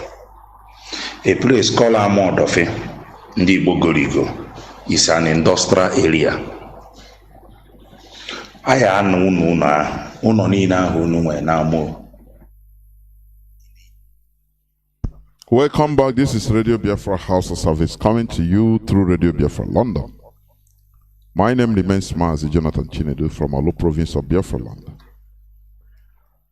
Before I open my lines, I want you to remind you that I will be hosting Mazi Johnathan and Mazi Abanyim on Thursday, being the 17th of March 2022, in a question and answer session, interactive session. So you bring your questions as usual, please.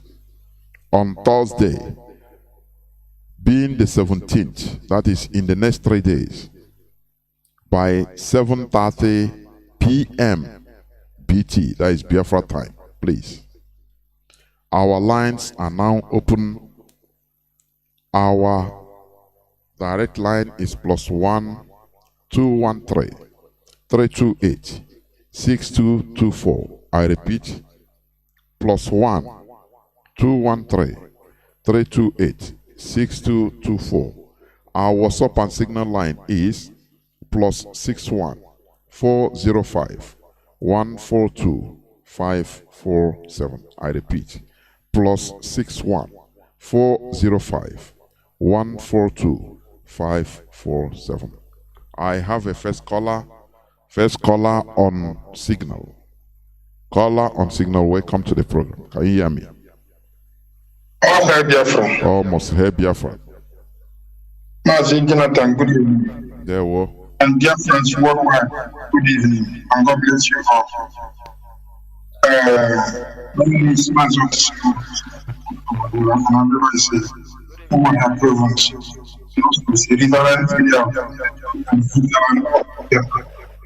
from France. This evening I want to contribute to the important. Now you just do many things. First, only few things I will touch, then I will disappear.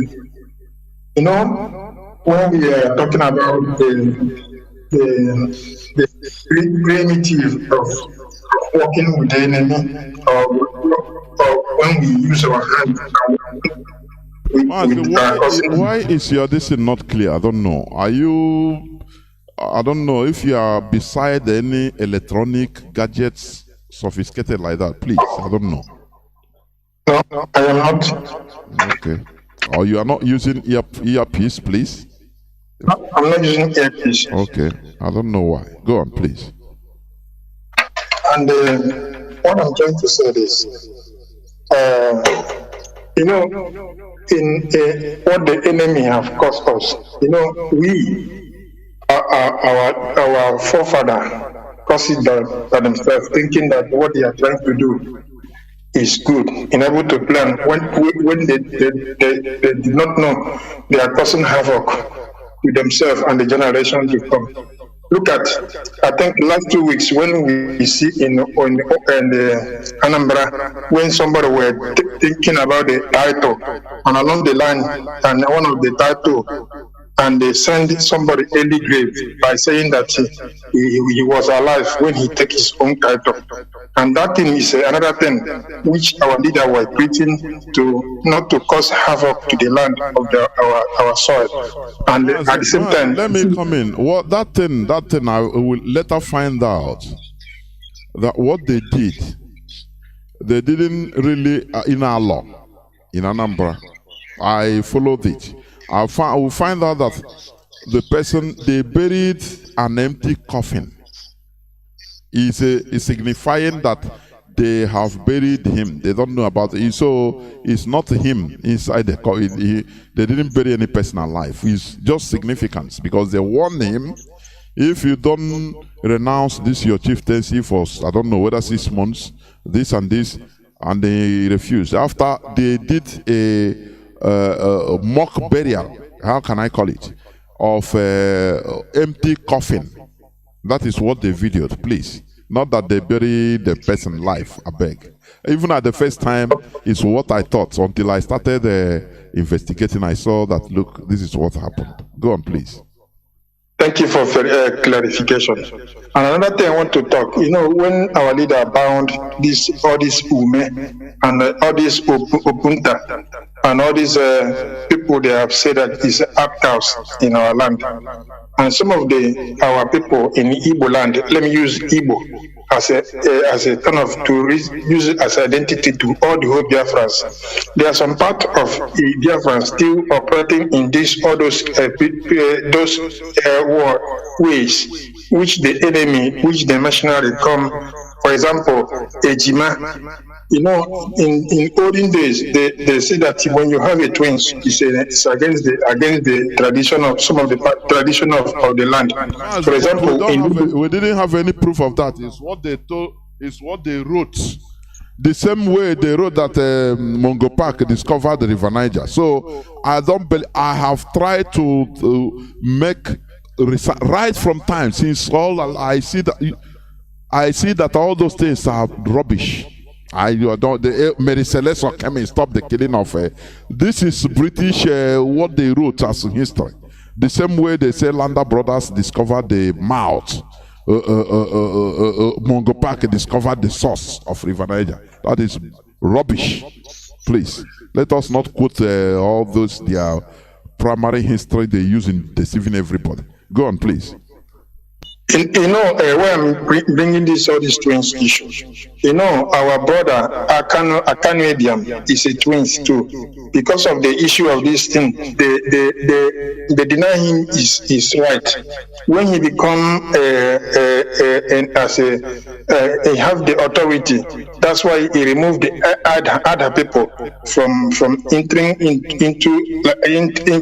They're supposed to be in other state because of what they did to him. He put them to Ebonyi State. That's the historical something. And also, I want to say something. Kill him? Did they kill his twins? They did not kill him, but they banish him. They say he's as an Ome. But we read that they used to kill twins. That is lie. Go on, Mazi. Then the final thing I want to touch. You know, when we say that we are working against our destiny, you know, in Europe here they have been modernized all this kind of working without pay. For example, if you are in here in France, when you finish the information, they'll ask you to come and do stage. Stage is you are going to work some few months or few weeks without payment to know if you are qualified to handle such information that you have made. And also, it's part of this thing in another modernization way. And when we come here and you don't know the pattern of the land, it would like to allow you to fast process of their tradition or their system, in able to adopt, or they call it integrate, in able to move according to the system of the land.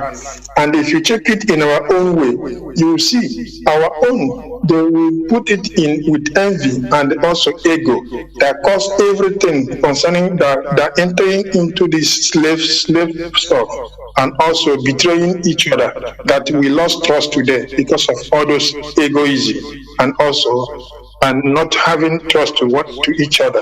And I think this is for us to wake up as a family, and we started putting things in order, one after the other, until we know it's not easy to cure mental slavery. It's not easy, but if we can take it as a duty, we treat one and we started to putting it one after the other. It's like building a house. We put a one block today, then tomorrow you put another block until you finish the house. And I think in gradually everything will be changed. All hail Biafra. Almost Biafra. Thank you very much. I have a caller on WhatsApp. Welcome to the program. You have been there since for how long? For going to 8 minutes. Caller on WhatsApp. Go on, please. Good evening, Mazi. Welcome to the program. My name is I'm calling from Ghana. I just want to use the opportunity to thank you very much for the work you have done for Biafrans all over the world. And I want to touch the aspect which you preach about religion, because you say that we cannot do away without touching that aspect. First of all, I want to let Biafrans know that it used to come naturally, because If we say we will not talk about it, it must come naturally. That is. We will not run away from it. Honestly, go on, please. Okay. So what I want to say is this: there is nothing more political than religion, because those who brought religion are the same people who brought our system of government. I'm talking about a foreign religion, the colonial masters. They are the one who brought religions to us, and at the same time brought the system on which we can be governed to. So religion is a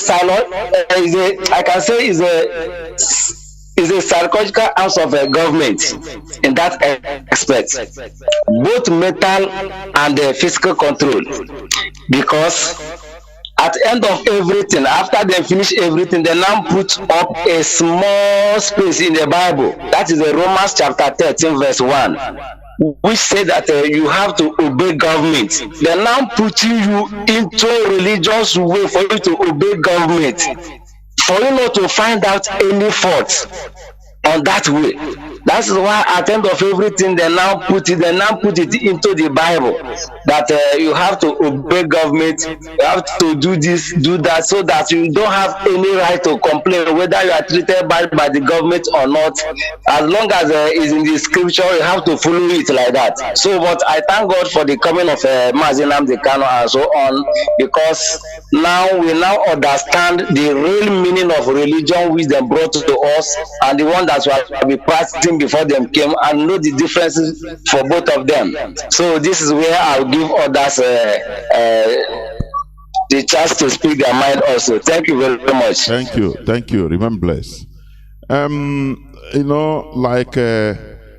on what our brother just said, we are not condemning religion entirely. Listen, because human being is synonymous with religion. When we talk about religion, we are misunderstanding. The white man didn't bring religion to us.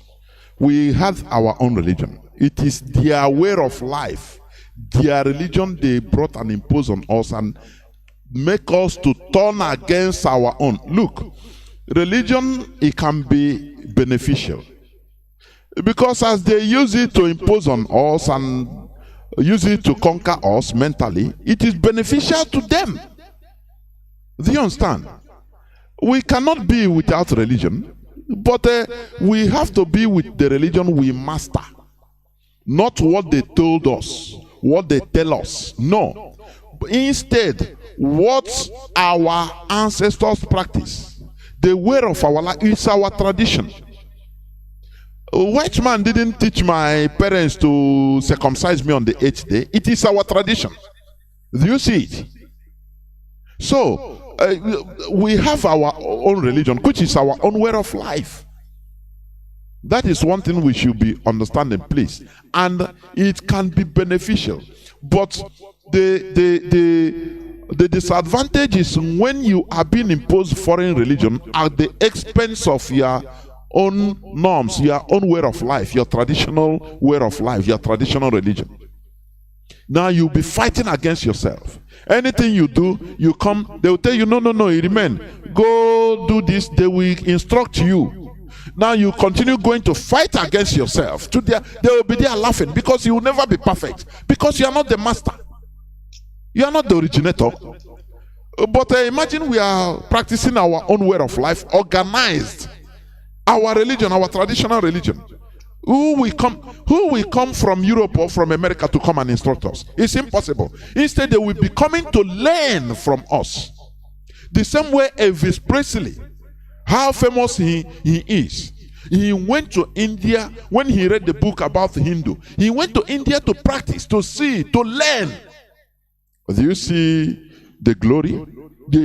People will come from far and near to learn from you. Oh, now you will be the master teaching. Not every time they are directing you. No, this one. No. You are not born again yet like that. You have to do. You contact the Archbishop of Canterbury to get instruction, order from them. If not from Archbishop of Canterbury, you call Pope, and they will give you instruction. It is very, very, very dangerous. in order for a people to be receiving instruction from outside. It is very, very dangerous. That is what I'm saying here. I have a caller on signal. Caller on signal, welcome to the program. Can you hear me? Yes, sir. I can hear you loud and clear. Good evening from here, Mazi. There, well, welcome to the program. Yeah, Mazi, thank you so much. May Chukwu Kikabiyama bless you. Your brother Mazi Akas, I'm calling from Austria. By the special grace of God Almighty, I am the IPOB Austria National PRO. Mazi, please allow me to make this important announcement very fast, please. Thank you. Go on. Fellow Biafrans, lovers of freedom, IPOB Austria is once again calling us to join the fundraising we are planning that is going to take place on 9th of April 2022. And we are begging every IPOB here in Austria and those that have been supporting us in this freedom to join us on that particular day. We are asking everybody, please get ready for this fundraising because ESN has been making us proud. These men and women that have volunteered their lives to make sure they protect our bushes and making sure that our mothers can be able to go to farm to cultivate. And we are doing it because we know without them we don't know how our land will look like. So please, on 9th of April, we are calling every IPOB lovers of freedom to join us on that particular day, which is the time is 4 p.m. in the evening. And the venue of this fundraising is Zoom media chat. Please, if you have your pen, please write the Zoom ID, go down. If you have your pen, please write it down. It's very important. The Zoom ID is 828-266-75404. I repeat, Zoom ID is 828-266-75404, and the password is ESN. Password ESN. This fundraising has been approved by the HOD office under the leadership of Mazi Johnathan. Our guest of honor that particular day is Mazi Nzurumike, Deputy HOD, Mazi Abanyim, European Rep, Madam Nennianya, Head of Finance. They are going to be on this fundraising that day to also support what we are doing. Chief host of this fundraising is Austrian National Coordinator Mazi Nnamdi Onwumere. Mazi Nnamdi Onwumere's number is, if you want to contact him for more information, his number is +43 676 64 34 824.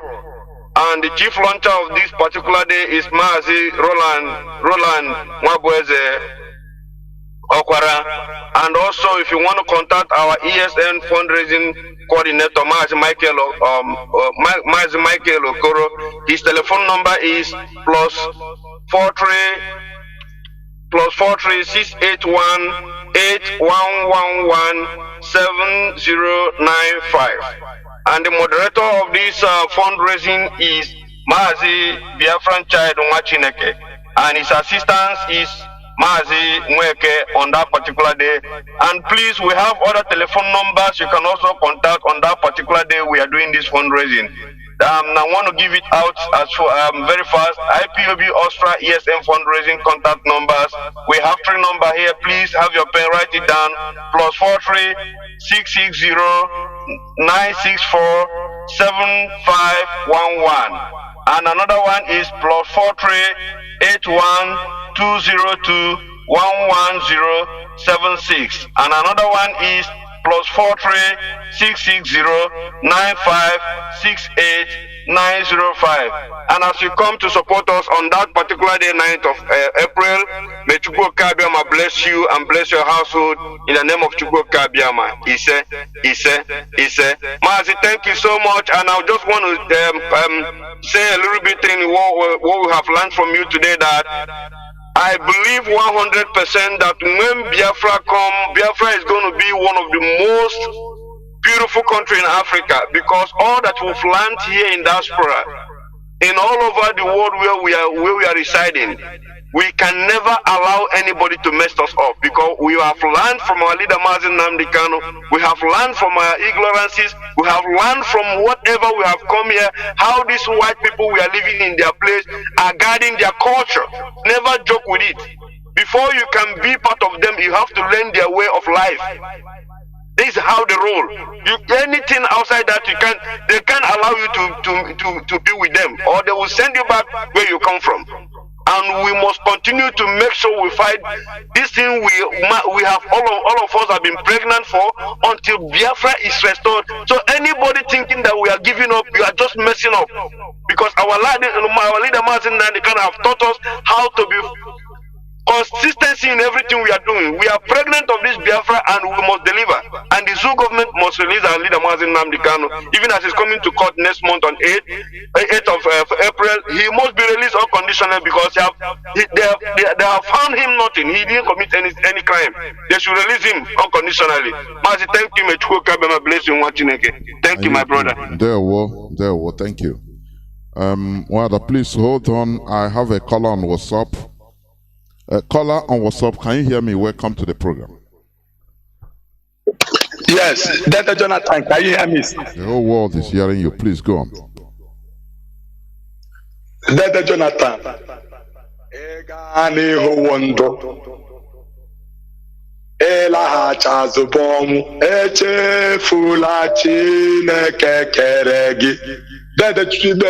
Dr. Johnathan.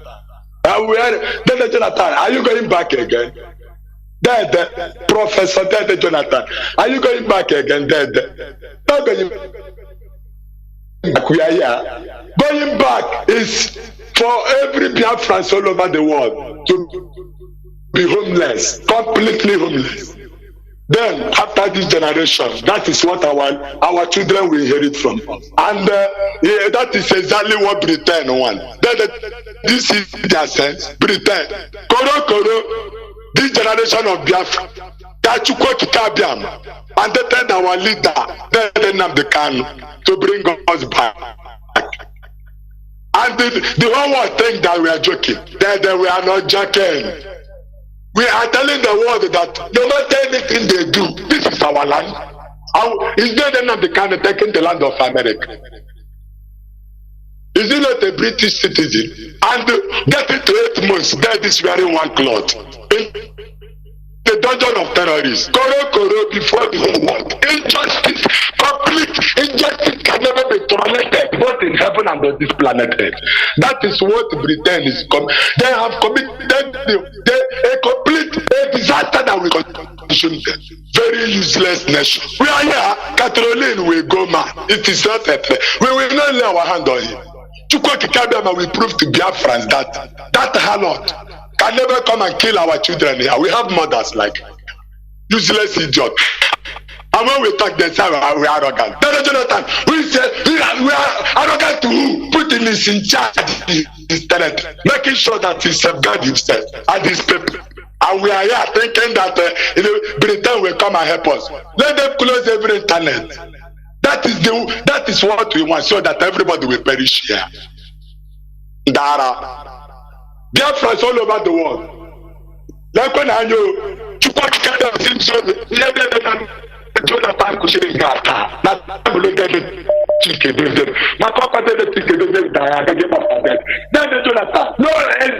step until we bring our leader. It is our leader that will lead us into this place. No, if our leader did not come out from that dungeon, no.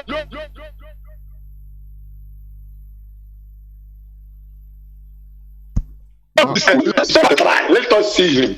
Wisdom of Solomon, chapter 7, from verse 1 to end. Dr. Johnathan, a king is born like a king. Jesus Christ is money. His money is not Virgin Mary. Is not Virgin Mary. You say we shouldn't talk about religion. Why? Therefore, it's a religion. No, I'm not cheat. If you give about Tonyo one, I will the one as the ones I the job for no get to my father, my bishop, my pastor, he come to my chiki, son of our we are taking our land back.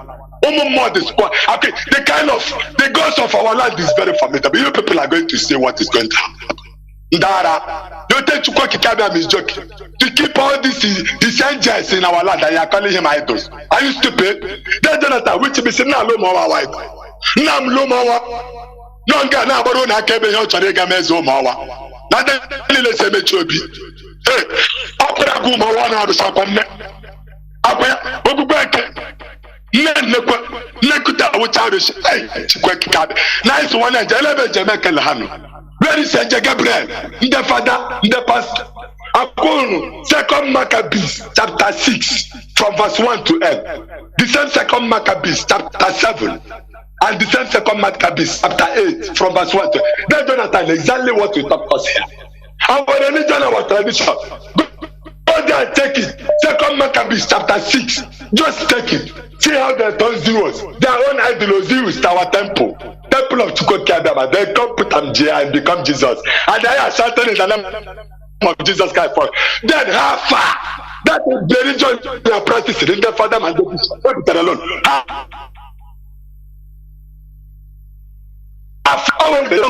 Jonathan, you must say that. You must say Oga again on the show. They look like a fuel. They're popular. Jonathan will put up with Chubby. I can't read up on the old idol. Jonathan, no one on the I can't read that. That's not the Kanu can see as against Saga. Okay, say what? Okay, say against the Saga. Okay, say against Saga. Then Nnamdi Kanu. Okay, say I got a lot of lobby. I owe a lot of lobby. Then you know, we say that the national school no ga be so na kede da lozi. I want to come some okay, say I'm going to find you in an answer. I'm going to find you in an answer. Then Jonathan, they will leave. Look at the whole world. Look at 2nd address chapter 15. Then Jonathan. 2nd address chapter 15 from verse 1. There, well, thank you very much. Kola Wada Marian, welcome to the program. Can you hear me? Yes, I can hear you. Okay, please go. Good afternoon, Mazi Johnathan. God bless you. My name is Marian Heda, and I will be speaking from Maryland, in the United States.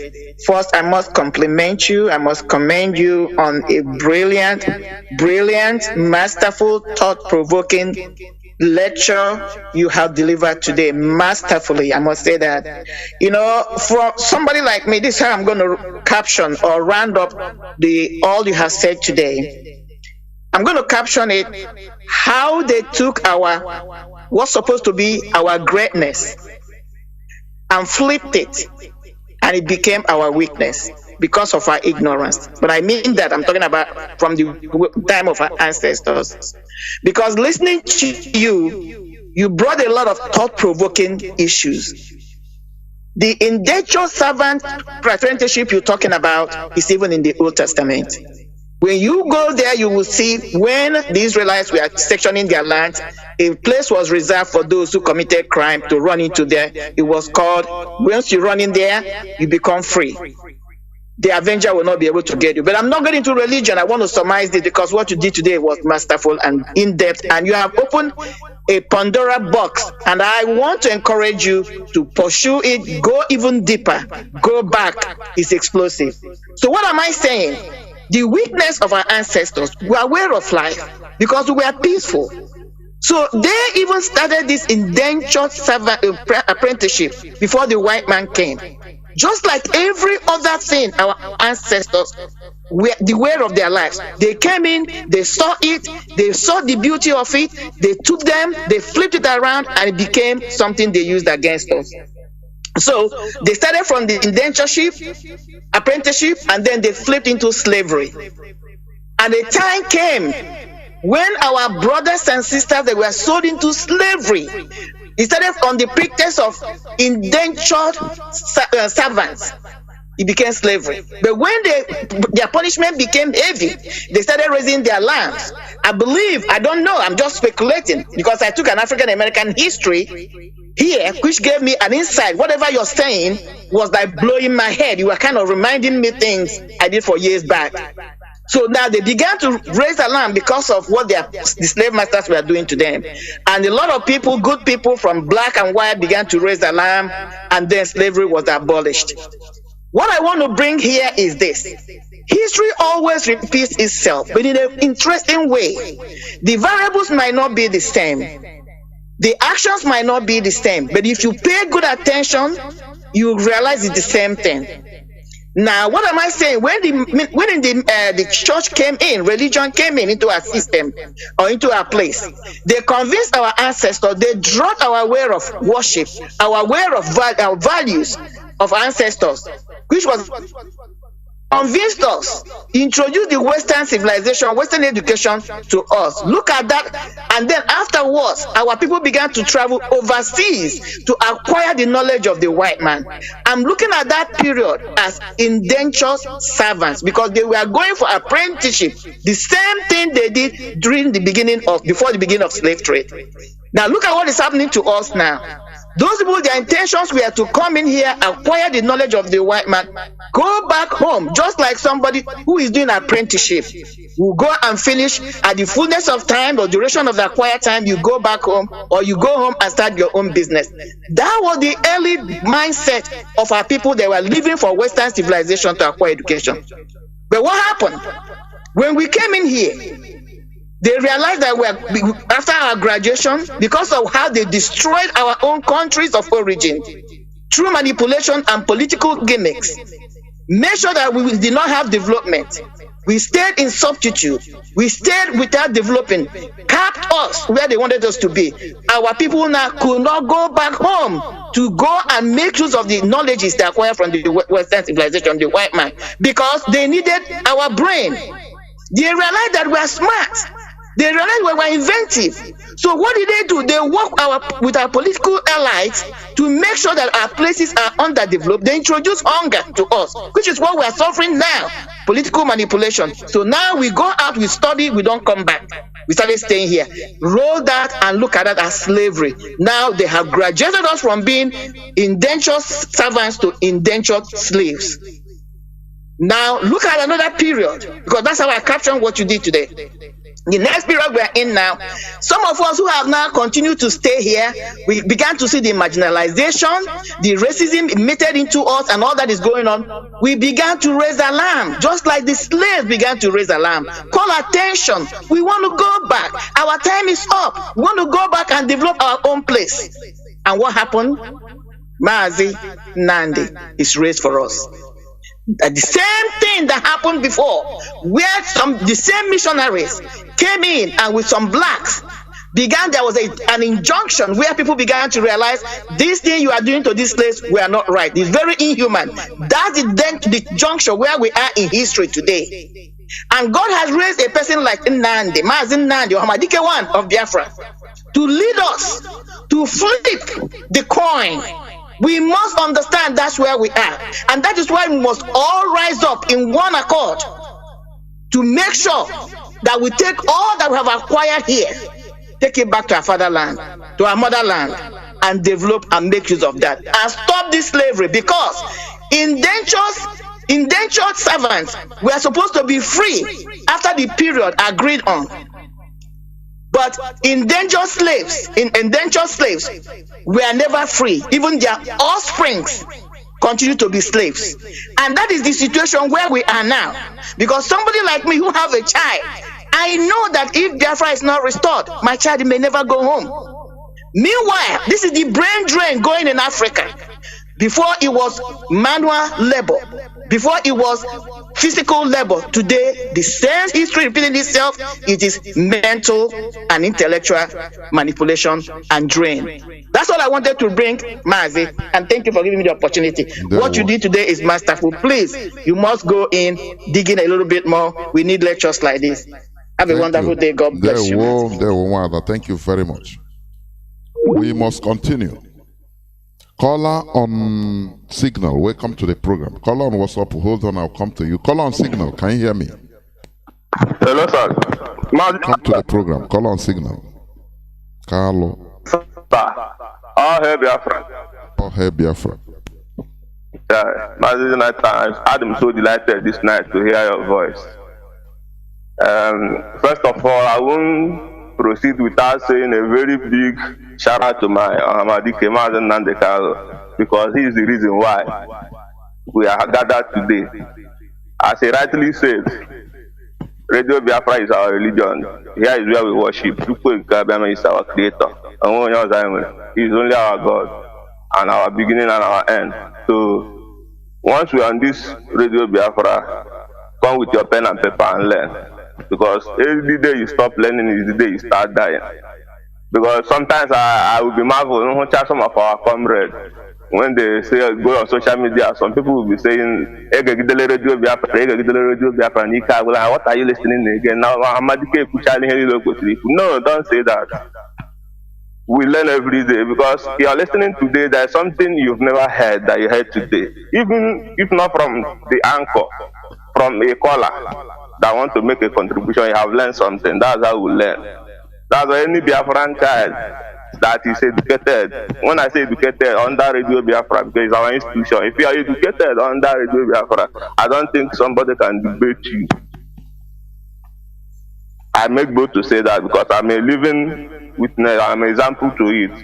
Before Radio Biafra, I can say to myself I was in darkness, but God brought me to light through Radio Biafra, and I must say a very big shout out to every Radio Biafra anchor. You guys are doing a very marvelous job.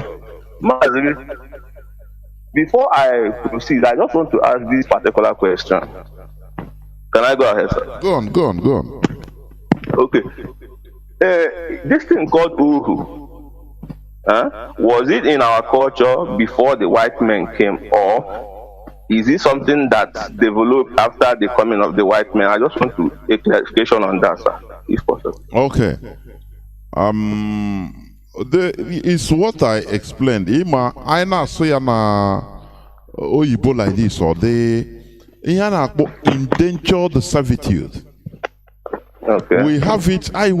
We have it in our culture right from time, because at the olden days we didn't have anything like prison. Do you understand? Therefore, any person that breaks a law, maybe there are some crimes the person will commit. Either the person will be banished from the community. You understand? Yes, sir.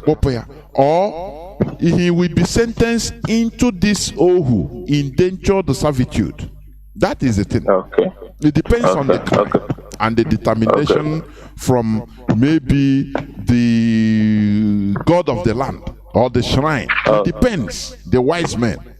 So it serves as all these things have been going on now. This is what we call endangered servitude. It's all these things mutate into boy in our today, which is very good for us. You understand? Before, like when a crime somebody got committed at the olden days, maybe a sentence called Gabara Igwe or Onyisi, one of the elders, or Ohu to that person for so years. Okay, now it's our tradition. There is nothing wrong in it. After all, people may sentence other people into prison, lock all people off. But we didn't have that. You understand? Go on. Just for that clarification. And even though me as a person, I see that as major reason why the way this slave trade. Because if as a people, because there is a culture, and you pointed it out when you were explaining to us. You pointed it out that instead of you to caution that person, to reintegrate that person into the society, and what punishment you give to that person to serve, and at the end of the day, you reintegrate that person. Rather, you decide to chase that person out of that community, and you're chasing him away. Not that you're chasing that person to somewhere you know you can still have control over that person. No, but you're chasing him anywhere. Once that person go there, maybe suffering or one or two things, that person go there and mix up and maybe turns out a bad person. I don't think. No, maybe let me say this. Let me correct. You know, when you look at issues with these modern eyes, you will misunderstand. You know, before To chase out a man, a person from the village is very shameful. They will know where he's going. And those people must know that this person did this. So just like penance, he's going to serve. It's not like now whereby you don't know who is now the person will go and join. No. Going out there is very shameful, even to him or the family, any person. So he will go there and act very well, be a good person, serve his sentence, and later, because questions will be asked. From time to time, people will be sent to that site for testimony. How is this person behaving? Zero shokok again. All those kind of things. Don't look at it at the world with the eye of the world of today. You understand? Yes, sir. So that is how it is, and it sounds very, very good. Once the person finished serving that exile, make some kind of ceremony, now he will be reinstalled into the society. After all, in this modern time, prison is correctional facility. It's not, for example, in a place like Nigeria where prison is a death sentence. Even if somebody is still a agidi, a teen in a prison, there are no food, nothing. He can even develop sickness and die. No. Prison is to deprive you to deprive you of your this thing, liberty only. You understand? Yes. Yeah. So that is it. After everything, that deprivation of liberty will make you to repent. It can make you to turn to repent and not to do that thing again. Now the prison will be opened and you come back. That is correctional facility. That is it. Go on, Mazi. Okay.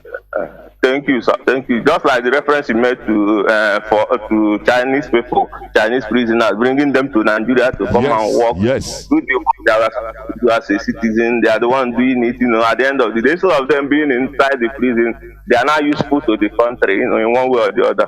You're right, Mazi. This one, I want to talk to my fellow Biafrans, IPOB family members especially. Today, God has given us a platform to strive. Now, Mataki and Helena is in the open. We all know those are the things we don't know before. That through our leader came to our notice. And now our consciousness has risen high as a people. The problem I have with some of our youth, I must say it, the problem I have with them is once that money, materialistic things. I say because I'm a human being. I'm an enterprising young man. I want to grow. I want to become successful in life. But I have understood that now really to be a robber. In the sense that you're making in the same contraption called you. Tomorrow you are making this money. You have made so much money. When you want to now live large, they will come for you and humble you. Like there's one thing I came across on Twitter the other day, and I must share it with you. It's a kind of the way the British conquered us, enslaved us. The thing is just like dissecting it, like they gave our mothers religion, because to be honest with you, our mothers are the ones, most especially, they are the ones helping our fathers, our children to go into this church something, not even religious in the sense of it. They are not making it look as if it's not from the pastor, is not pure. It's very wrong, I must say it. And once they introduce such thing into the family, before you know it, that doctrine, that church or church, all those things, you're not a human being again. They can't mix up with them. They are now subjugating the people, making them understand that you cannot even fight for your rights. If somebody hits you, go on your knees, pray to God, God will fight that person, which is not possible, because even in the Bible we read, the stories that happen in the Bible, we see that at a point, God will send people to go and conquer. You go and conquer territory, go and fight people. This situation, God has given you that power, self-determination, to decide, to determine to live or die. And let me tell you, with our mother, they introduce this one. The children, which is the children now, when they send them to Western education, they go, they study, they learn, they still teach them things in a foreign language, in foreign culture, because even if you don't learn English to a certain extent, you can't even understand physics, you cannot understand chemistry, you cannot understand mathematics, but these are things that are supposed to be taught in our own way of life.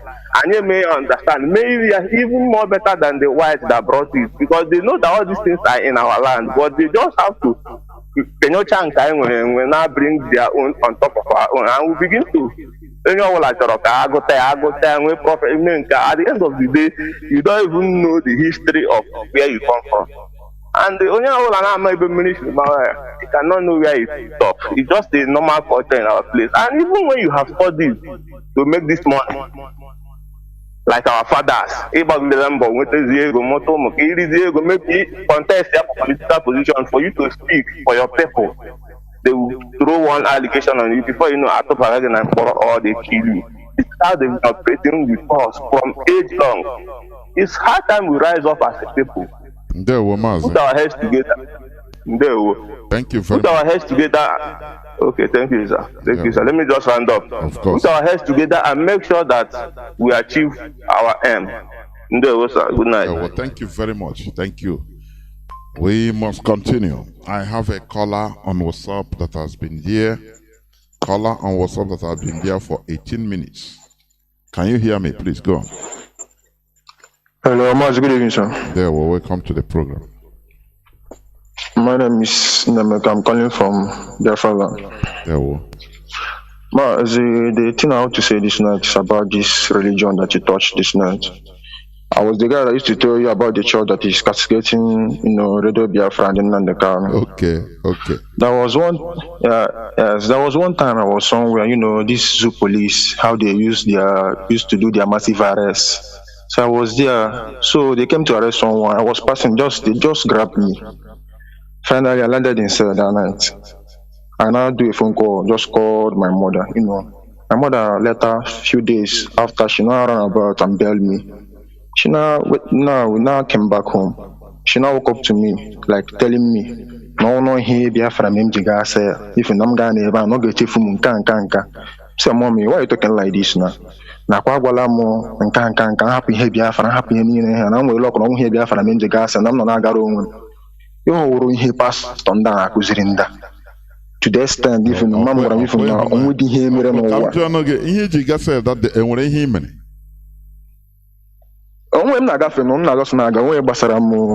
I'm just walking across the road. Go on. My mother, she was like, she just warning me if no here Biafra can jiga there even no get out of promo. Now even not up my snow brothers. I didn't do anything. Just the kind of things people are preaching. You see, man of God, wake up in your pulpit with a mic, and I'm not the car of Panka, can you get it if I go come? This time saying so people I feel any. I'm not only okay, know what, I will find a way to record some things. I'm not still going there. I'll just set one or two traps there because I was, like I told you, I was born and brought up in that church. I know every root of that church. I will set one or two record there to record something. Please do. I don't know. I will just. I think I read your this thing the other day. You say you wrote something that everything has been resolved or something like that. Or it's not you. I don't know. No, what I wrote there is that the leader that started that thing, that said that in just few months, he fell ill and just died. Yes. Others started. So they never. They're still doing it. Please. No, they're still doing it. After send me the name of that church and the location, please. I will still send it again. Although it's still in that letter that I sent you. Okay, do that. I'll be watching once you cut now. Mazi, people. Okay. People should take care. There, well, thank you very much. You see, I think we are seeing it. We are seeing what the religion they are using it for. I will not. There are people that are using it for good, but had it been, it is our own traditional way of life. We treat it in our traditional way, you know. But people don't understand what this thing means. Caller on WhatsApp, I think you're going to be the last caller. Welcome to the program. I mean, caller on Signal. Go on, please. Caller on Signal. Can you hear me? No, can you hear? Sorry. Caller on Signal. Mazi Johnathan. Are you there? I'm hearing you. Go on, please. Okay, my brother. Off your listening device. It's echoing. Yeah. No, everything off my radio already. Go on. My brother, you are doing a great job. God bless you. Bless both the listeners. You know, one thing make me call is because of that my brother that called now that said that his mother telling him if it is something Biafra, he may leave him there. My dear, let me tell the whole world, if it is not Biafra, I'm telling you, both those Britain and those Western world, they have already made up their mind to terminate us. Only Biafra will keep us. I'm telling you, 90% of indigenous people must be wiped out. Them know that where the population of indigenous people is more, we are up to 75 million. It's afraid of them. They will not. Only Biafra will wage that war, and we are ready. We are just like one man with a 3 million population of those castrated human beings that they look like they don't know what they think. We are already down. So where are we heading to? We are down. We live with our culture. We live with our names called by God. They never. The only thing that our people have to bear in mind, how these people going to terminate indigenous people is through Fulani people.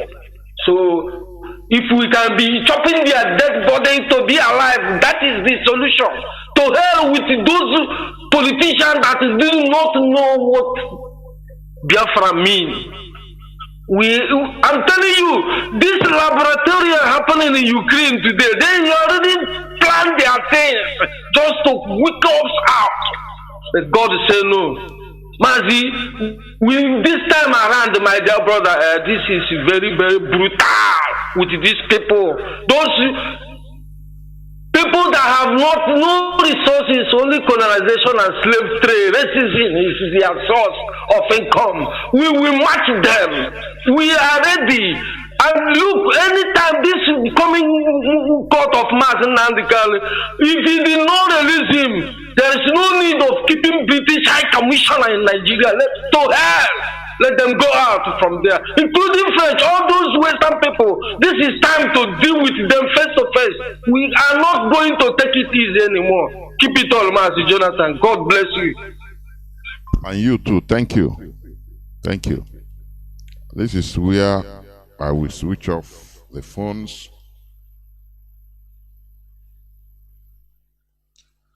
We have had it.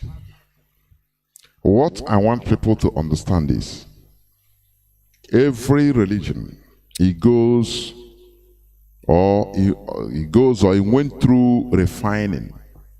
It is of human making. The same way we should have refined our own, that would have brought us to the level of civilization equal to others with the mentality. You understand? Because we need to self-preserve ourselves. You know, religion, every religion, wherever it comes from, it is used for political purpose. As far as they are trying to impose it on others or put it on to others, it is for political purpose. It is not that they love you. There is no love or hate in this world. It's interest and manipulation. That is what is in this world. Nothing more. If we understand this world like this, we will take precaution about ourselves. Do you understand? Do you see the brouhaha, the whole noise everywhere? The world is standing still because of they are killing few real people. Though no loss of life is good, yes. But what of our own lives? What of our own lives? What the people they are killing in Ukraine, which is regrettable anyway. But these things in Nigeria double up what they have killed in 2 weeks. In Nigeria, one day they kill people are slaughtered under one day, like this. Now it is how you make your bed that you lie on it. When you put value to your lives, others, put the value. Others also follow. But when you don't put value to your lives, nothing. It's nothing. Once, how many people are killed? They will announce it. Oh, it's only 65. It's not 200 people. It's only 65 that we are killed in Zamfara. Only. They started, dragging about the number. They say no. Police will come. Say no. It's not up to 200. It's only 65. Only one person is too much. That is why our lives have no value. Because even we ourselves, we don't value our lives. That's the reality. How many people are being slaughtered every day by the so-called bandits, the Fulani jihadists in Nigeria, all over Nigeria? How many? Do we count it? It's uncountable. It's uncountable. It is high time we mellow down and think and reason in a proper way. This Bible you are carrying, follow. If you read the sequence of the history of this Bible, from Bishop's Bible to King James Version, when you study it, it is about politics. This one wrote, they say, no. Why you write? Oh, there are things you write here. No. Inside that Bishop's Bible, we don't agree. Others will say, no, translate. No. What you did, is inimical to the queen we supported. So there is no need. They will condemn it. Others will write. And now it becomes your standard and everything. Sometimes it makes you foolish. That is why, as one of our brothers say, you can talk a history of from Rome to Jerusalem. But if they ask you the history of your village, even your own great-grandfather, you don't know. Who is foolish? Is it not we? Why can't they manipulate us? Why? Tell me the reason why. It is high time we come back. We come back to our senses, remove this ignorance. If they are trying to perpetuate this, you see one of our brothers that called. You see why we talk about religion. About this Christianity they impose on us. I'm not condemning it, but let us use it with our number 6. If you go, they will tell you, do not listen, do not enter into Biafra struggle. Don't join them. Because you have to respect your rulers. You don't engage in worldly affairs. And you are in the world. Do you see it? Do you see what we are talking about? All these things in our land. I must be honest with you. The main problem is this. What made Israel to survive today, after more than 2,000 years of conquest, subjugation, slavery, oppression, everywhere, scattered all over the world, what made them together, bind them together? Because they had their tradition, Judaism, their way of life. It's later this Judaism was singled out as, called as a religion.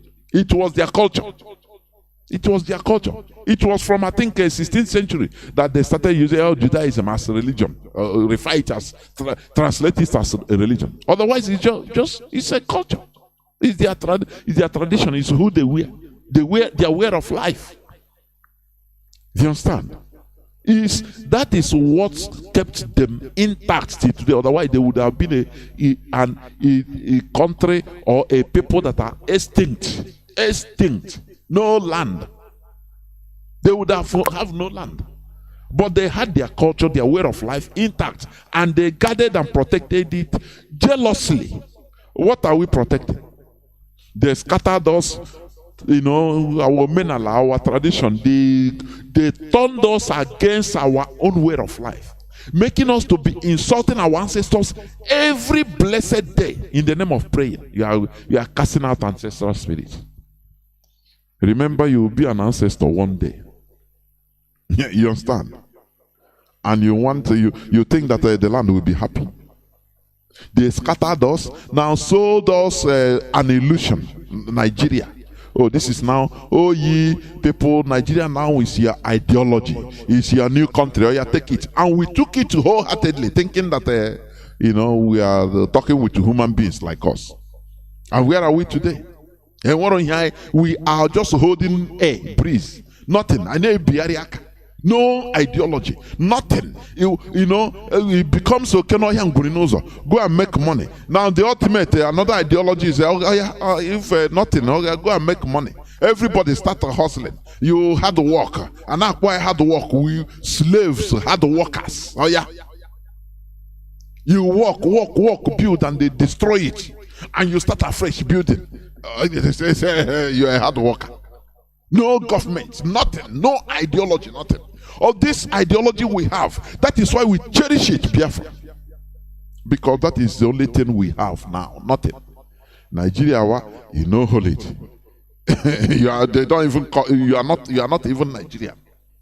You understand? What have you gained as a Nigerian? What? If not hustling, working from morning till night, you are selling, all the things, they are taxing you more. Now when Nigeria, no fuel self, no petrol. You pay double taxes. If you're an entrepreneur to borrow money in the bank as a Biafran, they tax you more. They give you tax, I think 30% interest rate. Whereas normally you're supposed not to pay no dime as interest, because the money belongs to everybody. You're supposed to be rolling as far as you're an entrepreneur. Money funds will be available for you. But lo and behold, we pay, everything pay. You become taxed. Going on the road, the police, they don't even spare you. Upon your suffering. Don't you feel that you're a slave in Nigeria? Because they have sold to us wrong narrative. It is high time under this ideology. Biafra is our religion. With it, we start coming back to our senses. All these things we preach here, we are not doing it that we are for doing sake, or that we know most. No, but we want our people. We are touched about how things are working for us. It is how we are behaving. It is absurd. It is highly absurd. Many people depend on people. There are people that are outside. Sending money, everything, sending money. They don't care. We are suffering everywhere, for goodness sake. So that is a problem. All these things we are doing, these are no person, no demon. Let me tell you, no spiritual demon is holding your destiny. The people holding your destiny. You see Devomai, you see Ekweremada, you see Ojo Zokalo. You see the Sarki Fulani of Imo State. You see the Caliphate. They are the demons you are seeing. They are really. Stop binding and casting demons. These are demons. If you can organize, come up in order to demand for your rights. That is what we are asking for. Organization, nothing more. So that we hold control of our destiny. Thank you very much for listening today. Tomorrow is another day. Remember, on Thursday, as I said before, I will be here hosting some members of the DOS, Mazi Johnathan and Mazi Abanyim, the European rep, on an interactive session, question and answers series. Bring your questions that day. from 7:30 p.m. Biafra time. Thank you for listening. Biafra is our religion and our identity. And we have no other religion apart from Biafra. Please. Mazi Nnamdi Kanu must be released. That is a done deal. From me, Mazi Johnathan Chinedu, from here, it is simply good evening. Yeah.